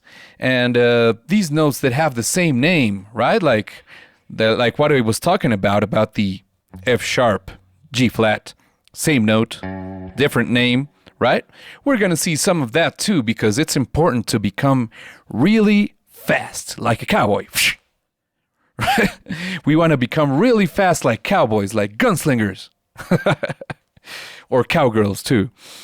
We want to become really fast because when we're in a live situation, we have to know which note we're going to play very precisely and very fast, because they're not going to wait for us, right? So that's what the metronome is good for, because it makes you think very fast. You're going to become a guitar slinger. So here we go. We're gonna do this exercise with random notes. I'm gonna show you a little example. I'm gonna do E and A. Okay, so you can check it out. Here it goes. 2, 3, 4.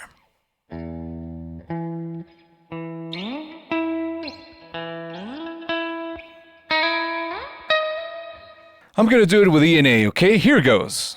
2, 3, 4.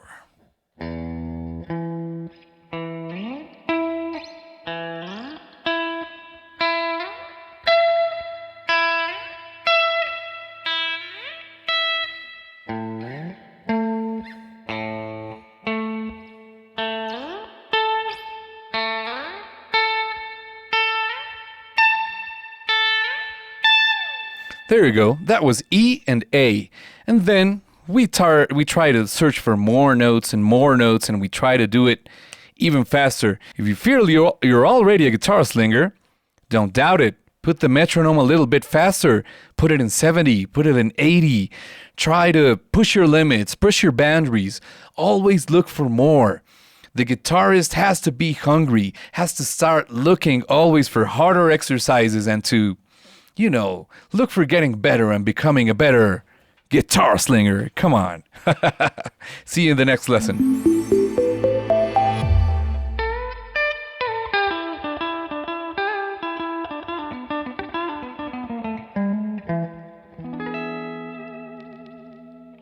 Welcome back. So I hope you had fun with our last exercise, and I hope you already know your instrument completely from beginning to end of your fretboard. Remember, not all guitars come the same. This guitar has 21 frets. There's guitars with 22, guitars with 24, so if your guitar has more frets, do the homework with all of your frets, okay? So you know all the notes from beginning to end of your fretboard. You gotta be a fretboard genius, right? Okay, cool. So glad you had fun with that lesson. And I hope you have a lot of fun with this one, because this one is so special. This lesson is about, finally, the pentatonic scale. Okay, this scale is the secret, the best kept secret of the blues. Without this scale, there isn't any blues. This scale is the base of all blues. We're gonna learn the basic pentatonic scale and how to play it, okay? So remember, the pentatonic scale comes from all this heritage from the black people, from the African Americans that try to transform their culture into a way that was like translatable to the European music system, okay? And that's why they decided to use the pentatonic scale. Now, the pentatonic scale has only 5 notes. A normal scale has 8, right? So I'm going to show you the scale of E minor, okay? Here it goes. This is E, F sharp, G, A, B, C, D, and E again. That's 8 notes, okay? The pentatonic scale has only 5. So which notes aren't we playing of the complete 8-note system? So, in this case, we're not going to play the second note, right? We're not going to play the second, but we're going to go straight to the third, right? So we go like this, right? Then we go to the fourth, normal. And then we go to the fifth, normal. But we're not gonna play the 6th. Okay, we're going straight to the 7th. So, resuming, we've got this.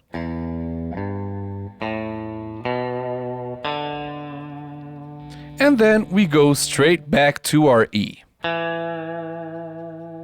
So there you got your 5 notes. Maybe you counted 6, but it's because we've got the E on the octave. Right? But it's 5. 1, 2, 3, 4, 5, and the octave. Right? That's why it's called a pentatonic scale. Cool? I hope we're clear with that, so we can continue with more flavor of the pentatonic scale, okay? So, now I'm going to show you the pentatonic scale with 2 octaves, okay? The first box, because the pentatonic scale has 5 boxes, okay? And basically it's the same notes, but we're repeating those same notes in different dispositions and starting from different notes, okay? But first, I'm going to show you the 2 octaves of the pentatonic scale, okay? Here we go. It's E, G, A, B, D, E, G, A, B, D, E, and G. What do you mean you're finalizing it in G? That's quite all right, because it's the minor third. Okay, the minor third is very important because this note is the identifier of the minor scale. Okay, so we're going to add the major third too, but shh, not yet, not yet. Coming soon. Be patient. Big presents come to those that wait. Okay, so this is the first box of the pentatonic scale. Okay.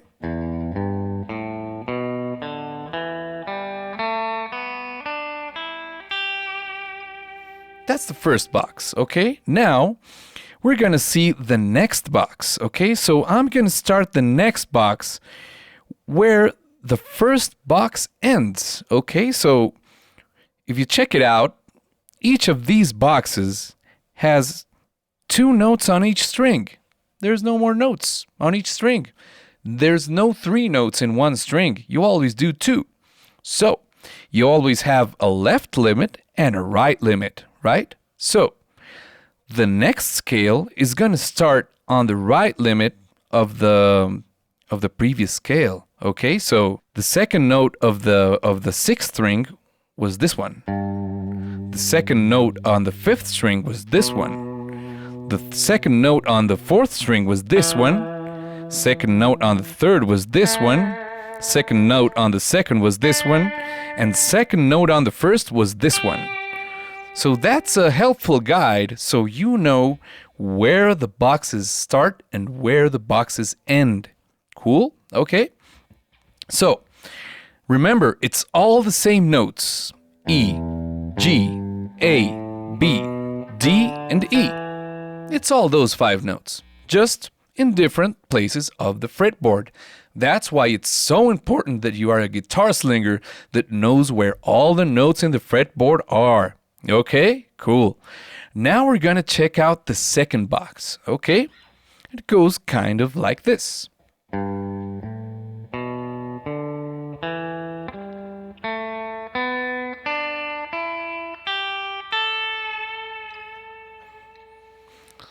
sounds a lot different, right? It sounds kind of major. Why do you think that is? I'm going to let you in on a little trick that's also going to help you on your soloing. Because you know, there is a concept that's very important that it has nothing to do with Einstein, but it is relativity, okay? So, every major scale has a relative minor scale, and every minor scale has a relative major scale. What do you mean? Yeah, that's totally true. And I'm going to stop right there just to do a small parenthesis, okay? And I'm just going to show you some very basic thing about basic music theory, okay? I'm going to do for a second the scale of C major, okay? We've got C, D, E, F, G, A, B, and C, right? That is the major scale. Each major scale has its relative minor scale in the 6th grade. Ha! How do you know that? So, what is the 6th grade of C? Let's count. 1, 2, 3, 4, 5, 6. That is an A. If you're a correct guitar slinger, you know that's an A, right? Because it's the second fret of the third string. Okay, so now that we know that, that means that A minor scale has exactly the same notes as C major. Are you sure of that, Mauricio? Come on, don't bug me. Come on, are you playing with me? Stop playing with my emotions, man. Totally true. Now check it out. It's the same, but starting from the sixth. So now I'm going to do A minor. Check it out. A, B, C, D, E, F, G, A. Exactly the same notes as C major, but it's the relative minor, right? So it's in the sixth position, okay, of this note. Sixth position from C is the relative minor, that is A minor. So what does that mean? That means that is someone is playing a song in C major. I can do a riff in A minor, pentatonic.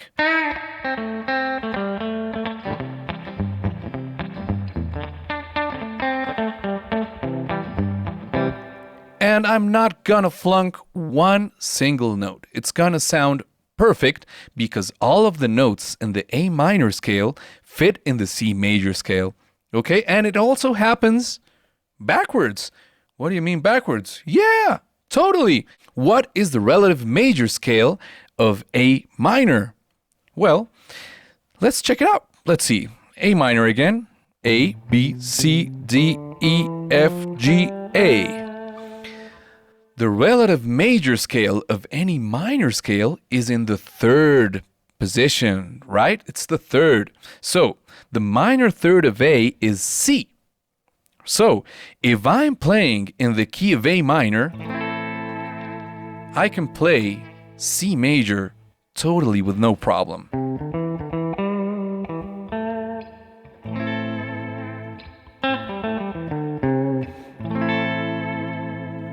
And that's a C major scale played over A minor.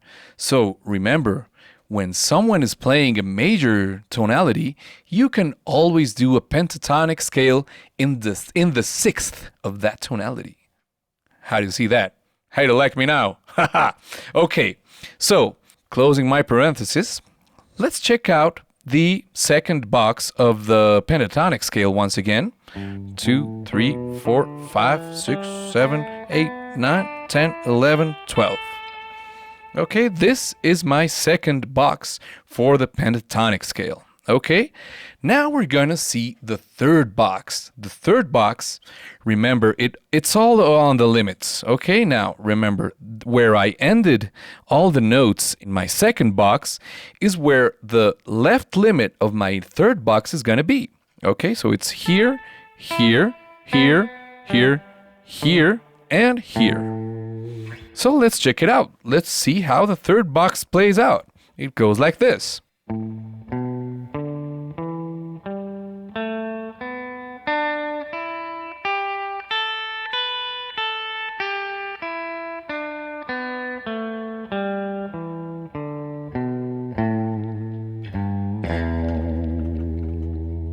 So that would be the third box. Okay, now let's check out box number 4. Okay, so let's check out the right limits of our third box to see if we're cool with that. Okay, 1, 2, 3, 4, 5, 6, 7, 8, 10, 11, 12.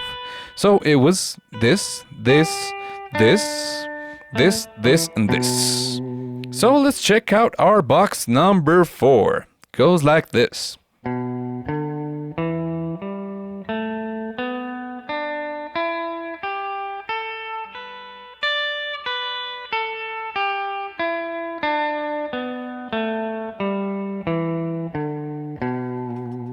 That would be our fourth box. All of this is in the key of E, E minor, okay? E minor pentatonic scale. Okay, cool. Now let's check out our last box. Goes like this. Let's check out the limit, the right limit of our fourth box, just in case, okay? Goes like this.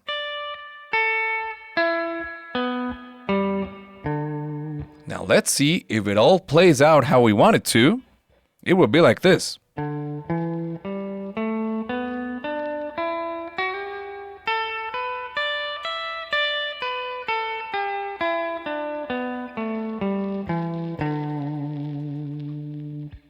So, that would be our fifth box, right? So, this fifth box has a very curious thing. If you see, the right limit of this box is all on the 12th fret. Why would that be?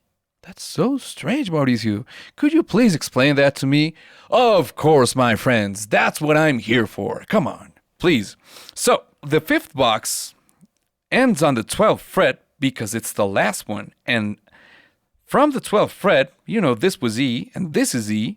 That means that the boxes start all over again from the 5th. So, here we go again.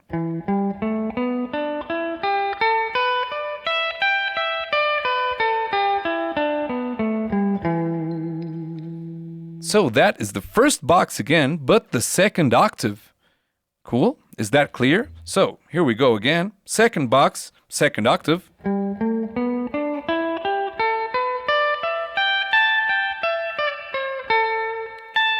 Sorry.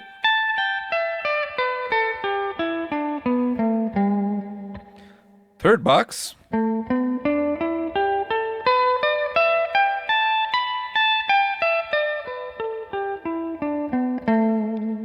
Fourth box.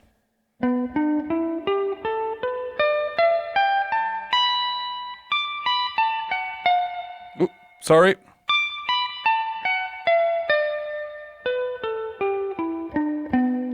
And I've got no more frets. So, until here, I can do the boxes of the pentatonic scale of E minor, okay? Now that we saw all of these boxes, we're gonna play them together, okay?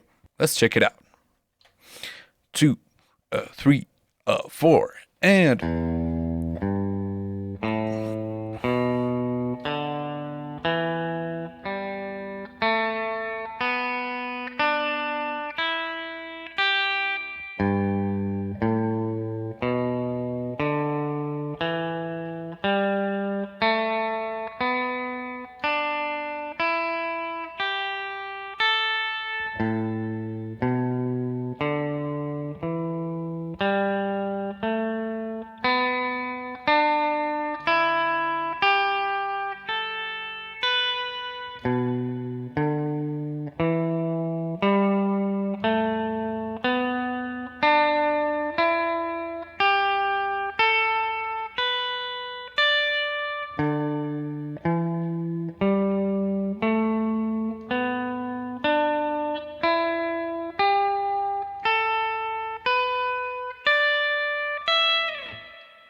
And that's it. Those are the 5 boxes of the pentatonic scale in E minor. Remember, you've got the cheat sheet, you've got also the PDF with the pentatonic lessons, and you also have the tablature for these 5 boxes in the key of E minor. Stay tuned for the next lesson. See you soon, guitar slingers.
Welcome back to your blues guitar course. So happy to be with you, so happy to see you right back here at the course.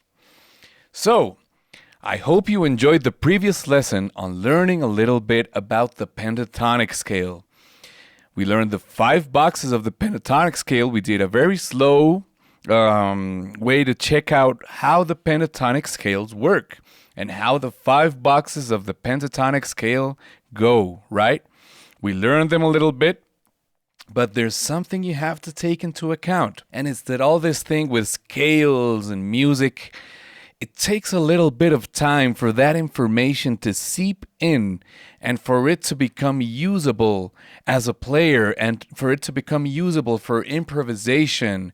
It takes a little bit of time, and there are some exercises that are good for starting to connect and get the feeling of these pentatonic scales so you can actually use them for making solos and for coming up with your own ideas. Because, I mean, maybe you have these ideas, but connecting your ideas of blues songs or blues solos with the pentatonic scale is not gonna be that easy unless you do a little bit of exercises of studying the scales, studying that tonality. And you're not going to do that just by studying it like we saw in the previous chapter, like we did the...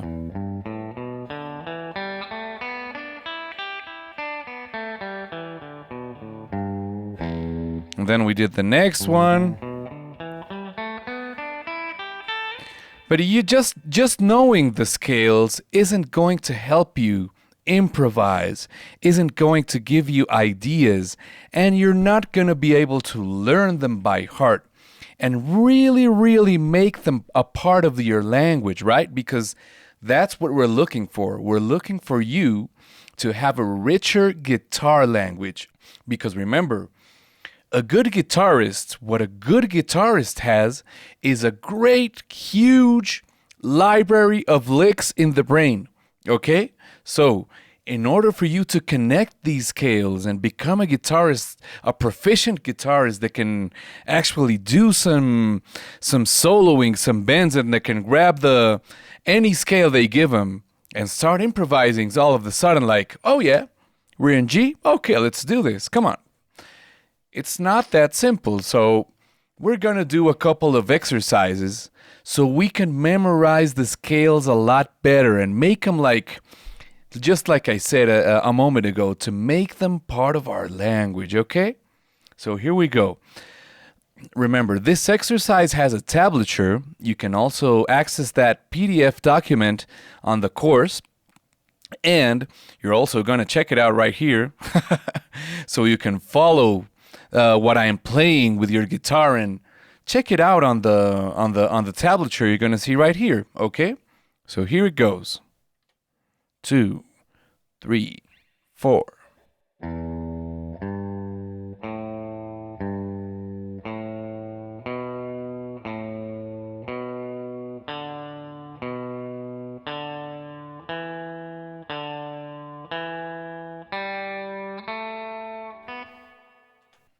The exercise we're going to do has a very funny way of working, okay? So it's basically about doing the scale,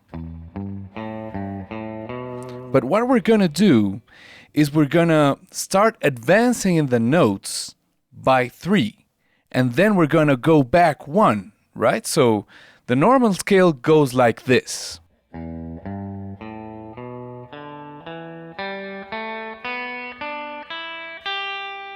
But that's not what we're going to do. We're going to advance 3 and go back 1 each time. So it's going to go like this. 1, 2, 3. I'm going to go back 1. 1, 2, 3. I'm going to go back 1. 1, 2, 3. I'm going to go back 1. 1, 2, 3. I'm going to go back 1 note. 1, 2, 3. I'm going to go back 1. 1, 2, 3. I'm going to go back 1. 1, 2, 3. I'm going to go back 1. 1, 2, 3. I'm going to go back 1. 1, 2, 3. So I'm always going to be advancing 3, going back 1. I advance 3, I go back 1. Okay? So now we're going to see that practical exercise with the tablature. You can see right here. You remember you have this in your PDF document as well, and you're going to have a video with 2 different speeds so you can practice the exercise, okay? Here we go.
Well, so remember, this is an exercise.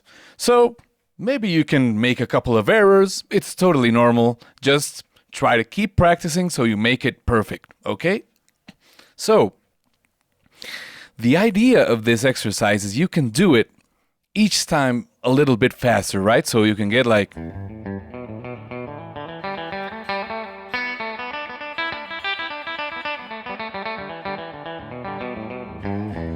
right? So you can do it each time faster. You'll get a lot better, and you get a lot better in improvising as well. And then what you can do is start moving this around with different type of things. We're going to see in the next lesson, we're going to see a little bit about doing exercises with the metronome and trying different time signatures. And we're going to play around a little bit with these exercises. And we're going to start moving around back and forth with these exercises so we can become a little bit more proficient. And we're going to become a little bit more knowledgeable about the scales. And we're going to have them really, really, really inside our hearts so we can turn that into beautiful songs. Okay? So, I'll see you in the next lesson.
Hey there, my dear guitar slingers, how are you doing? So, I hope you enjoyed the lesson about connecting the dots between the different pentatonic shapes, right? Because remember, this is going to make us more proficient players. And that's the idea, to learn exercises and techniques and some scales so we can become each time more proficient players and better improvising. Now we're going to see 3 techniques that are very, very important for the blues, okay? So we're going to talk a little bit about hammer-on. We're going to talk a little bit about pull-off. And also we're going to talk a little bit about bending.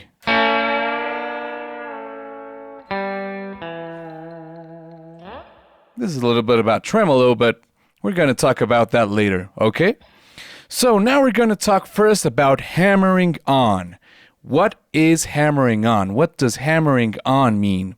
So, a hammer-on, it's called hammer-on because what I do with my finger is like the action of a hammer, right? Because I'm not using my right hand to pluck the string, but my finger with the action of hammering is the one that makes the string sound. Check it out, just like this. See, I just played with my pick guitar only once, right? It was like... See? The same way I can do it with my third finger. Only one play of the pick, and with my fourth finger as well, right? So, in order to have my fingers ready to do this hammering, I have to do quite a little bit of work. Okay, so there's some exercises for that. That's kind of like this.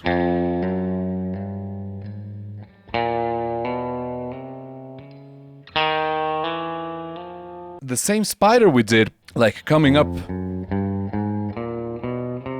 Remember, we did that exercises, only we're only gonna play with our pick once, right? Like.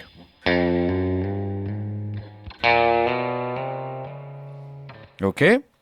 So that's an exercise that's gonna help us hammer a lot better. Okay? So now that we got the concept of hammering strings a little bit clearer, now we're going to learn about pulling off, okay? Usually, hammering and pulling off is done like simultaneously and sometimes one after the other. Sometimes you hammer and right away you pull off, okay? So pulling off is a technique that it's called pulling off because basically what you do is you pluck the string with your finger like this when you're coming off, right? So it sounds something like this. See, I only played once, and I can also do, or I can do,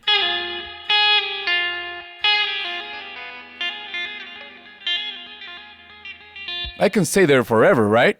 So, pulling off is going to make me sound a lot faster too, you know? So, I can also do hammer and pull off, right? See, I only used my pick like once. Right? So I can do a lot of techniques with that hammering and pulling off, and we're going to see some exercises that are very specific so we can put our fingers into shape, into speed, and into strength so they can become very good at hammering and pulling off. Okay?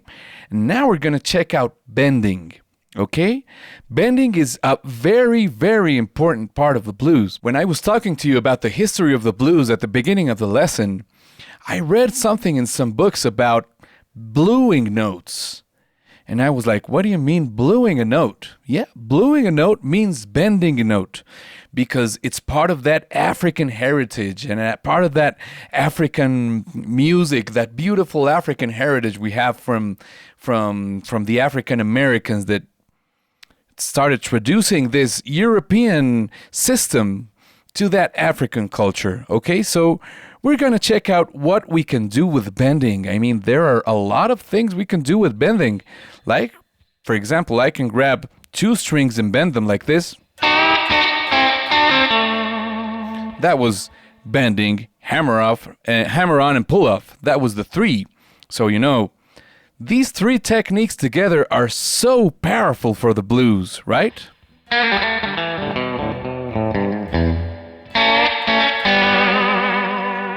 There are a lot of things I can do with just these three techniques. If I can dominate them correctly, I can do a lot of beautiful stuff with the blues. Okay? So, bluing notes.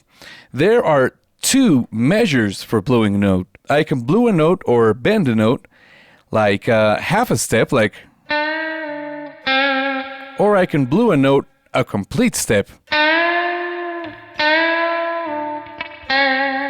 So you're gonna ask me, how do I know if I'm doing a whole step note, a whole step bend, or a half step bend?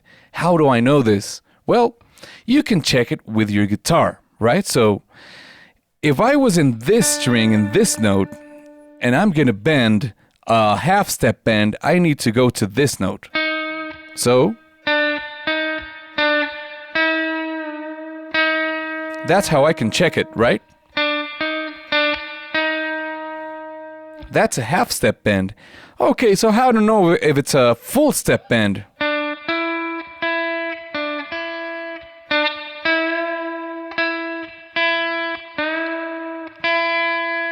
That's how I can check a bend, to know if I'm hitting the precise note. It's very important to check my bends while I'm starting to learn how to do it, so I know I'm getting to the exact note, and that's how I can tell my fingers to know the measure of a half step or a full step bend. Okay, it's very important for me to know that, because I can choose, right? Because then when I know how to do the bend, I can do...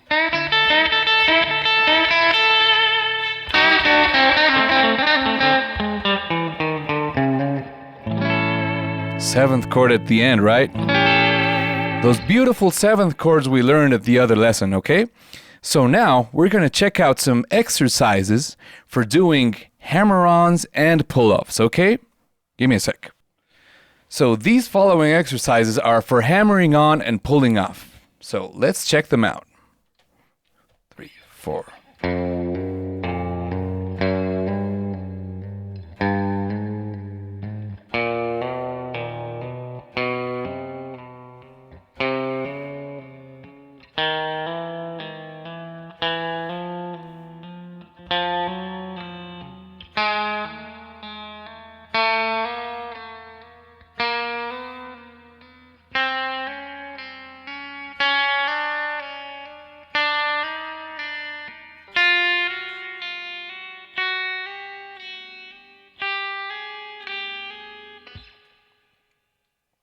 Okay, so now we're going to check out some exercises for only hammering. This is only hammering exercises, okay? So here goes. 2, 3, 4.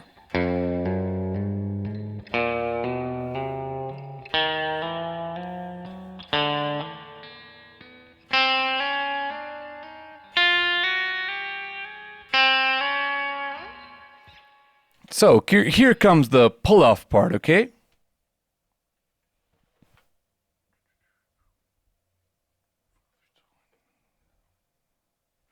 So here comes just the pull-off part, okay?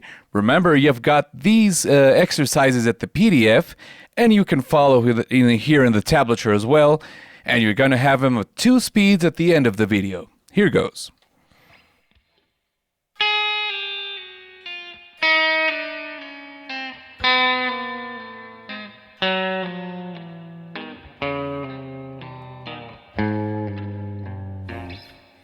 The ideal thing with these exercises is to do them at all the fretboard, okay? So remember, here I'm showing you how to do them only in fretboard 1. But the ideal way to do this exercises and to really exercise those fingers and obtain the real deal of learning how to hammer on and pull off at different frets, right? Because it's very different to hammer on and pull off at these frets than to do it over here, right? The measure is different, and you have to teach your fingers how to move at different speeds and at different size of frets, right? So it's very important to do these exercises. And you can mix them around, right? For example, you can go up hammering on and go back pulling off.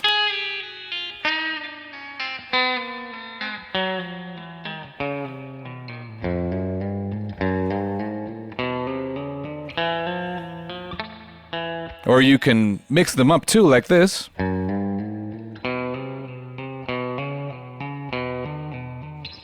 Alright, so we're gonna check out an exercise for doing hammering on and pulling off. Easier for our hands, okay? Remember, always do about 30 minutes practice and then a little bit of stretching out, okay? Remember, be gentle with your body, okay? Here we go. 3, 4.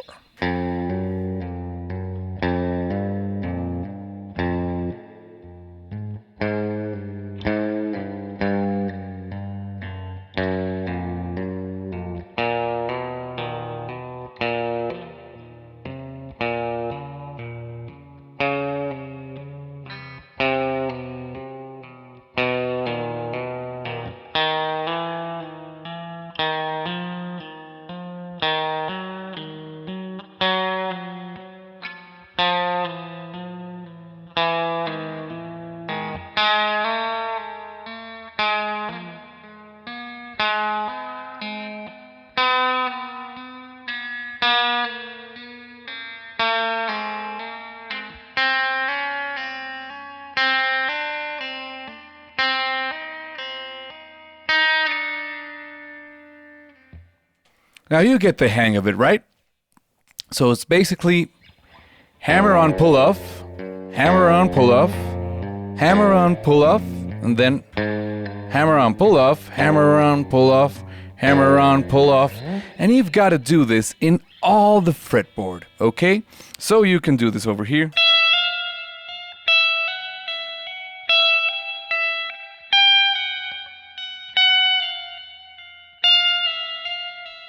And this is going to make you very, very fast-fingered person. An original guitar slinger, right? So you're going to do...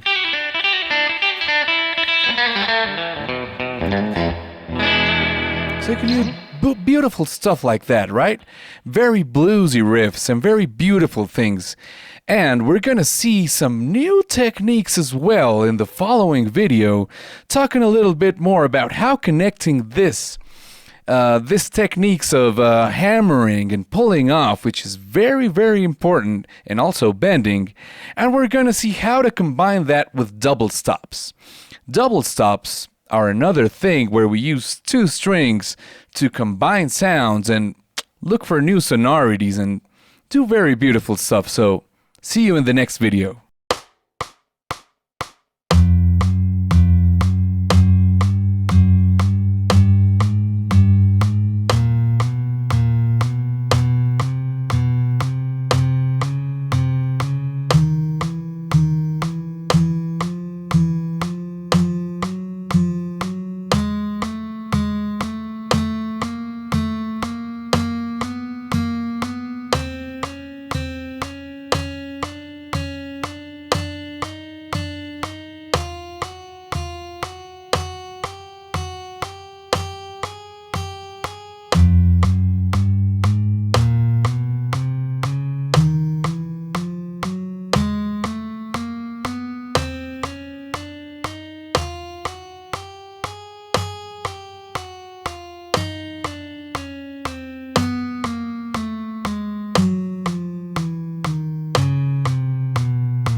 So, hey there, my beautiful guitar slingers, and welcome back to another blues guitar lesson. So happy to have you here.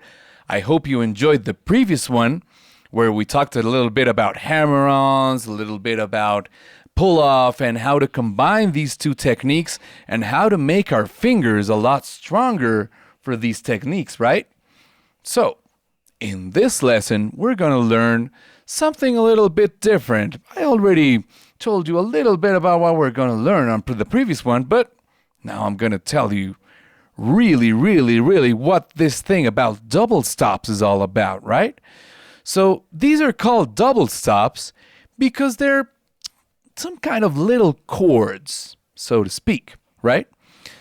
Because we're using like two strings of the pentatonic scale, of the pentatonic shapes, we're using a couple of strings. So we can do an infinite kind of combinations.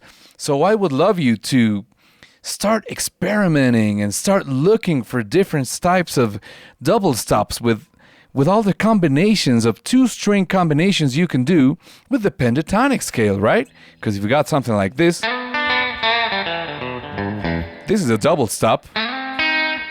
Sorry, this is a double stop. This is a double stop too. This is another double stop. You can also do double stop here. You can do double stop. And there are some other double stops that are very cool.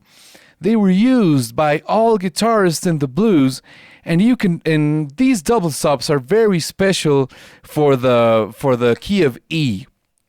Okay, these are very special for the key of E. You need to let ringing out one string, right? So these are very special double stops for the key of E. Something like this. Or something like this. Something like this. Right? Or you can even combine them like...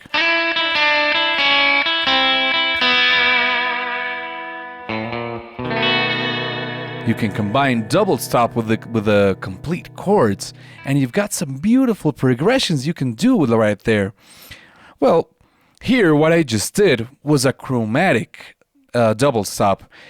I can get away with some chromatisms in the blues. A chromatism means when I don't care that I have a scale, like the complete pentatonic scale right here, but I use the intermediate notes that I have in that scale, like here.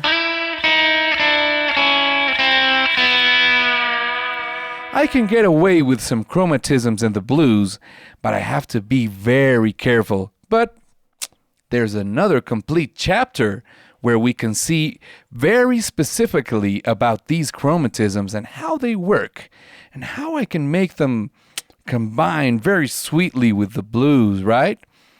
I'm not going to let you in those secrets still, because I want you to learn very well about these double stops, okay?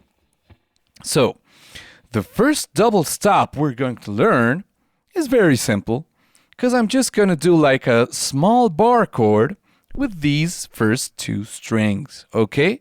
So, this double stop is sliding, okay? This is a sliding technique. And what I'm going to do is I'm going to put the finger on my fret, and I'm going to put the pressure on the string, and I'm going to slide it to the next one, okay? Here, I'm going to do it on the 12th fret to use the key of E pentatonic shape that we've been using along this lesson, okay? So, what I'm going to do is I'm not going to start in the E, okay? I'm going to start one step before the E, like this. Right? If you take that into account, I only use the pick once. And you're gonna say like, hey, come on, Mauricio, but I mean this chord, that doesn't sound nice in the key of E. Come on, I mean, what's that? Well, it's just a passing little chord. But when I do it fast enough, and when I do it properly, it can sound very beautiful. Check it out.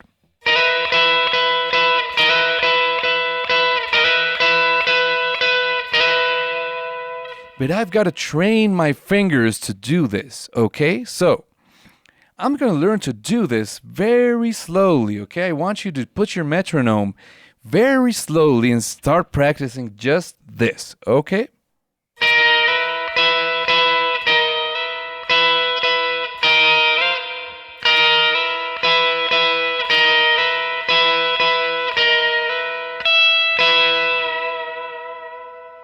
So that's basically one of the nicest double stops we've got in the blues. And it's very, very, very used, okay? Now, the next one we're going to learn is a double stop that includes a full step bend, okay? So, we're going to do it in this same pentatonic of the key of E in the second octave, okay? So, I'm going to use this same bar chord here on the first and second string of the 12th fret, okay? But this time I'm not going to go back to the 11th. I'm going to stay on the 12th. But the magic I'm going to do with this double stop is from the 14th fret of the 3rd string, and I'm only going to bend in that fret. And it's a full step bend. Okay, so I'm going to do the full step bend here.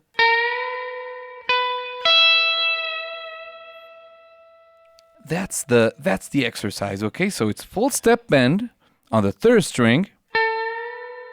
And then I've got 2nd string, 12th fret, and then I've got 1st string, 12th fret. And that's going to sound kind of like this. And if I do that fast,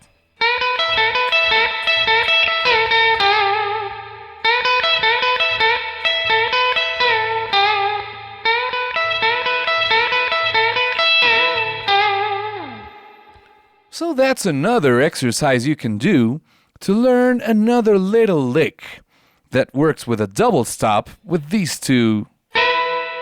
You can also use it like a chord, kind of. Sounds very Chuck Berry-ish, right? He used a lot of these double stops, and all these double stops come from the blues. Remember, blues is the godfather of rock and roll. So if you learn the blues properly, you can definitely speed it up a little bit and play some beautiful rock and roll licks. Okay? So, let's check out another double stop that works very nicely. This double stop works in the second box of the key of E. Okay? So, the second shape of the key of E. So, it works kind of like this. I'm going to do another slide. Okay? It's kind of with this shape because the notes I'm going to hit at the end are these ones. Those are the notes that matter, okay? Remember, when I'm sliding, when I'm doing these double stops, what matters is the note where I end.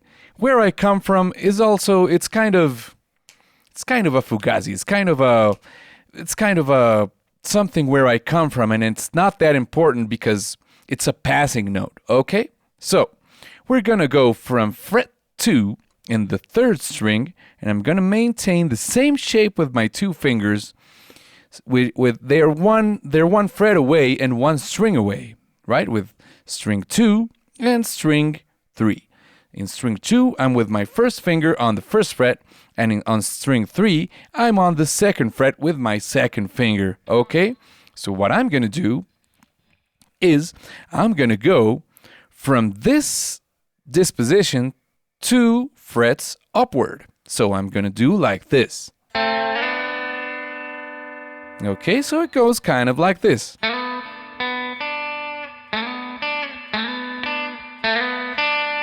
So I've got to exercise the bend going from the 2 to the 4th. You hear that? So I'm going to do that a little bit faster. So I can combine that with the first box as well, and it goes kind of like this.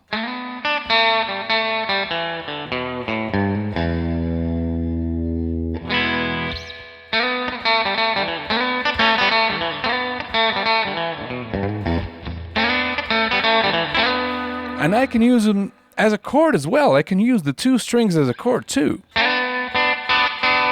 And they sound beautiful.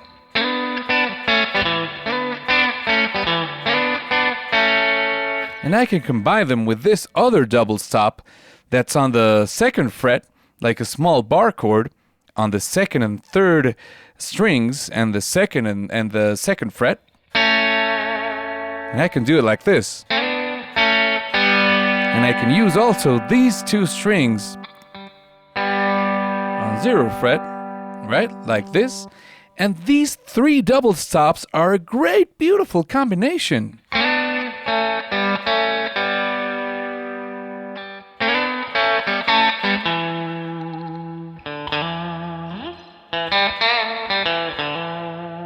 Right?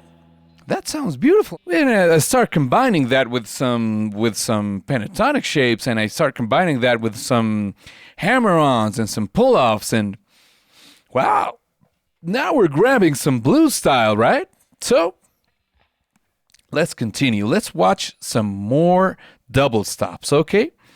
The next double stop I'm going to show is a bend double stop, okay? I can use, this is a slide double stop. This was a slide double stop too. We also saw this double stop with bend. And now we're gonna see another double stop with bend, and it goes kind of like this.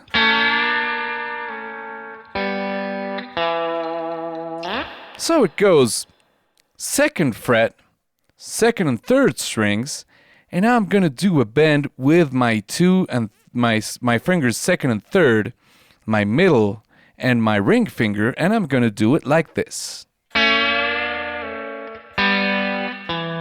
Now that's tasty, right? That's bluesy. I can also do it in the other octave.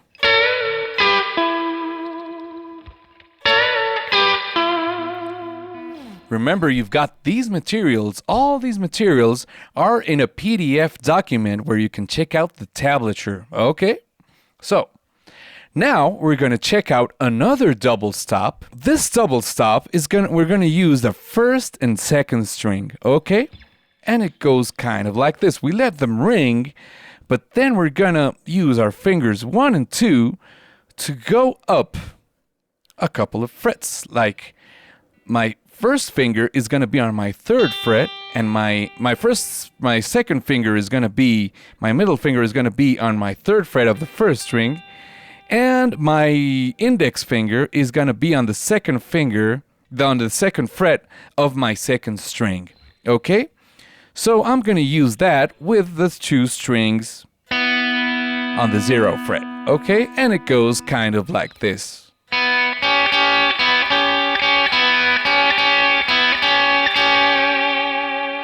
Sounds very beautiful and very bluesy too, and I can do it on the 2nd octave as well. I've just got to do a small bar chord with my 1st finger,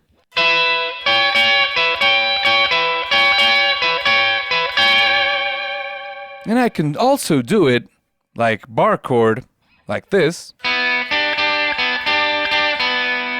Same here. But, you know, I like it a lot with this chord. Because it's got kind of that, like that 7th feeling. I really like it.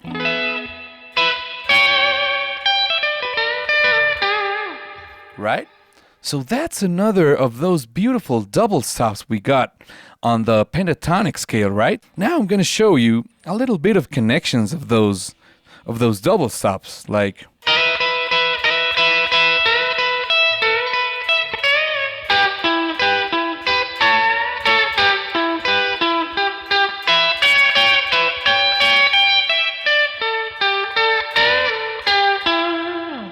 Like there's another double stops we can use. We can also use like...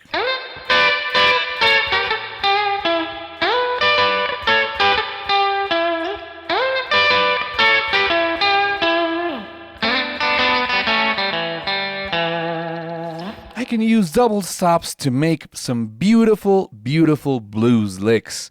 So I hope you really enjoyed this lesson, and I hope you start playing around with these beautiful double stops, and you can even find your own right? And you can combine, you can do like, right? You can also add some other notes. And you can also do,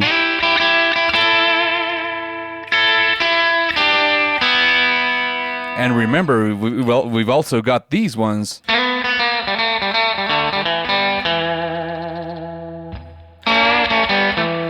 So basically, music is about playing around, and these pentatonic scales, these techniques, these hammer-ons, these pull-offs, these double stops, everything is about combinations and playing around and looking for different ways to combine them. So be creative. Don't be afraid to commit mistakes. You've seen these videos. Sometimes when I'm doing a little exercise, maybe I can commit a mistake, and that's okay.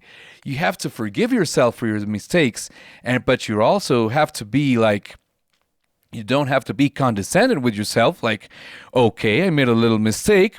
It's okay, but not next time. I can do better because I am the blues, right?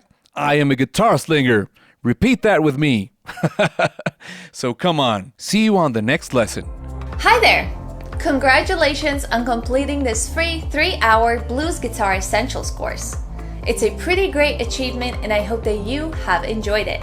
You are now ready to get started on playing the guitar by yourself. If you would like to uncover all the hidden tricks and tips of playing the blues guitar, head over to skillademia.com. The beginner to advanced course consists of many more hours of explanations, exercises, and song learning, which will turn you into a pro in no time. You'll be able to learn about the gear, how to improvise, different licks and tricks, and the basics of the slide guitar.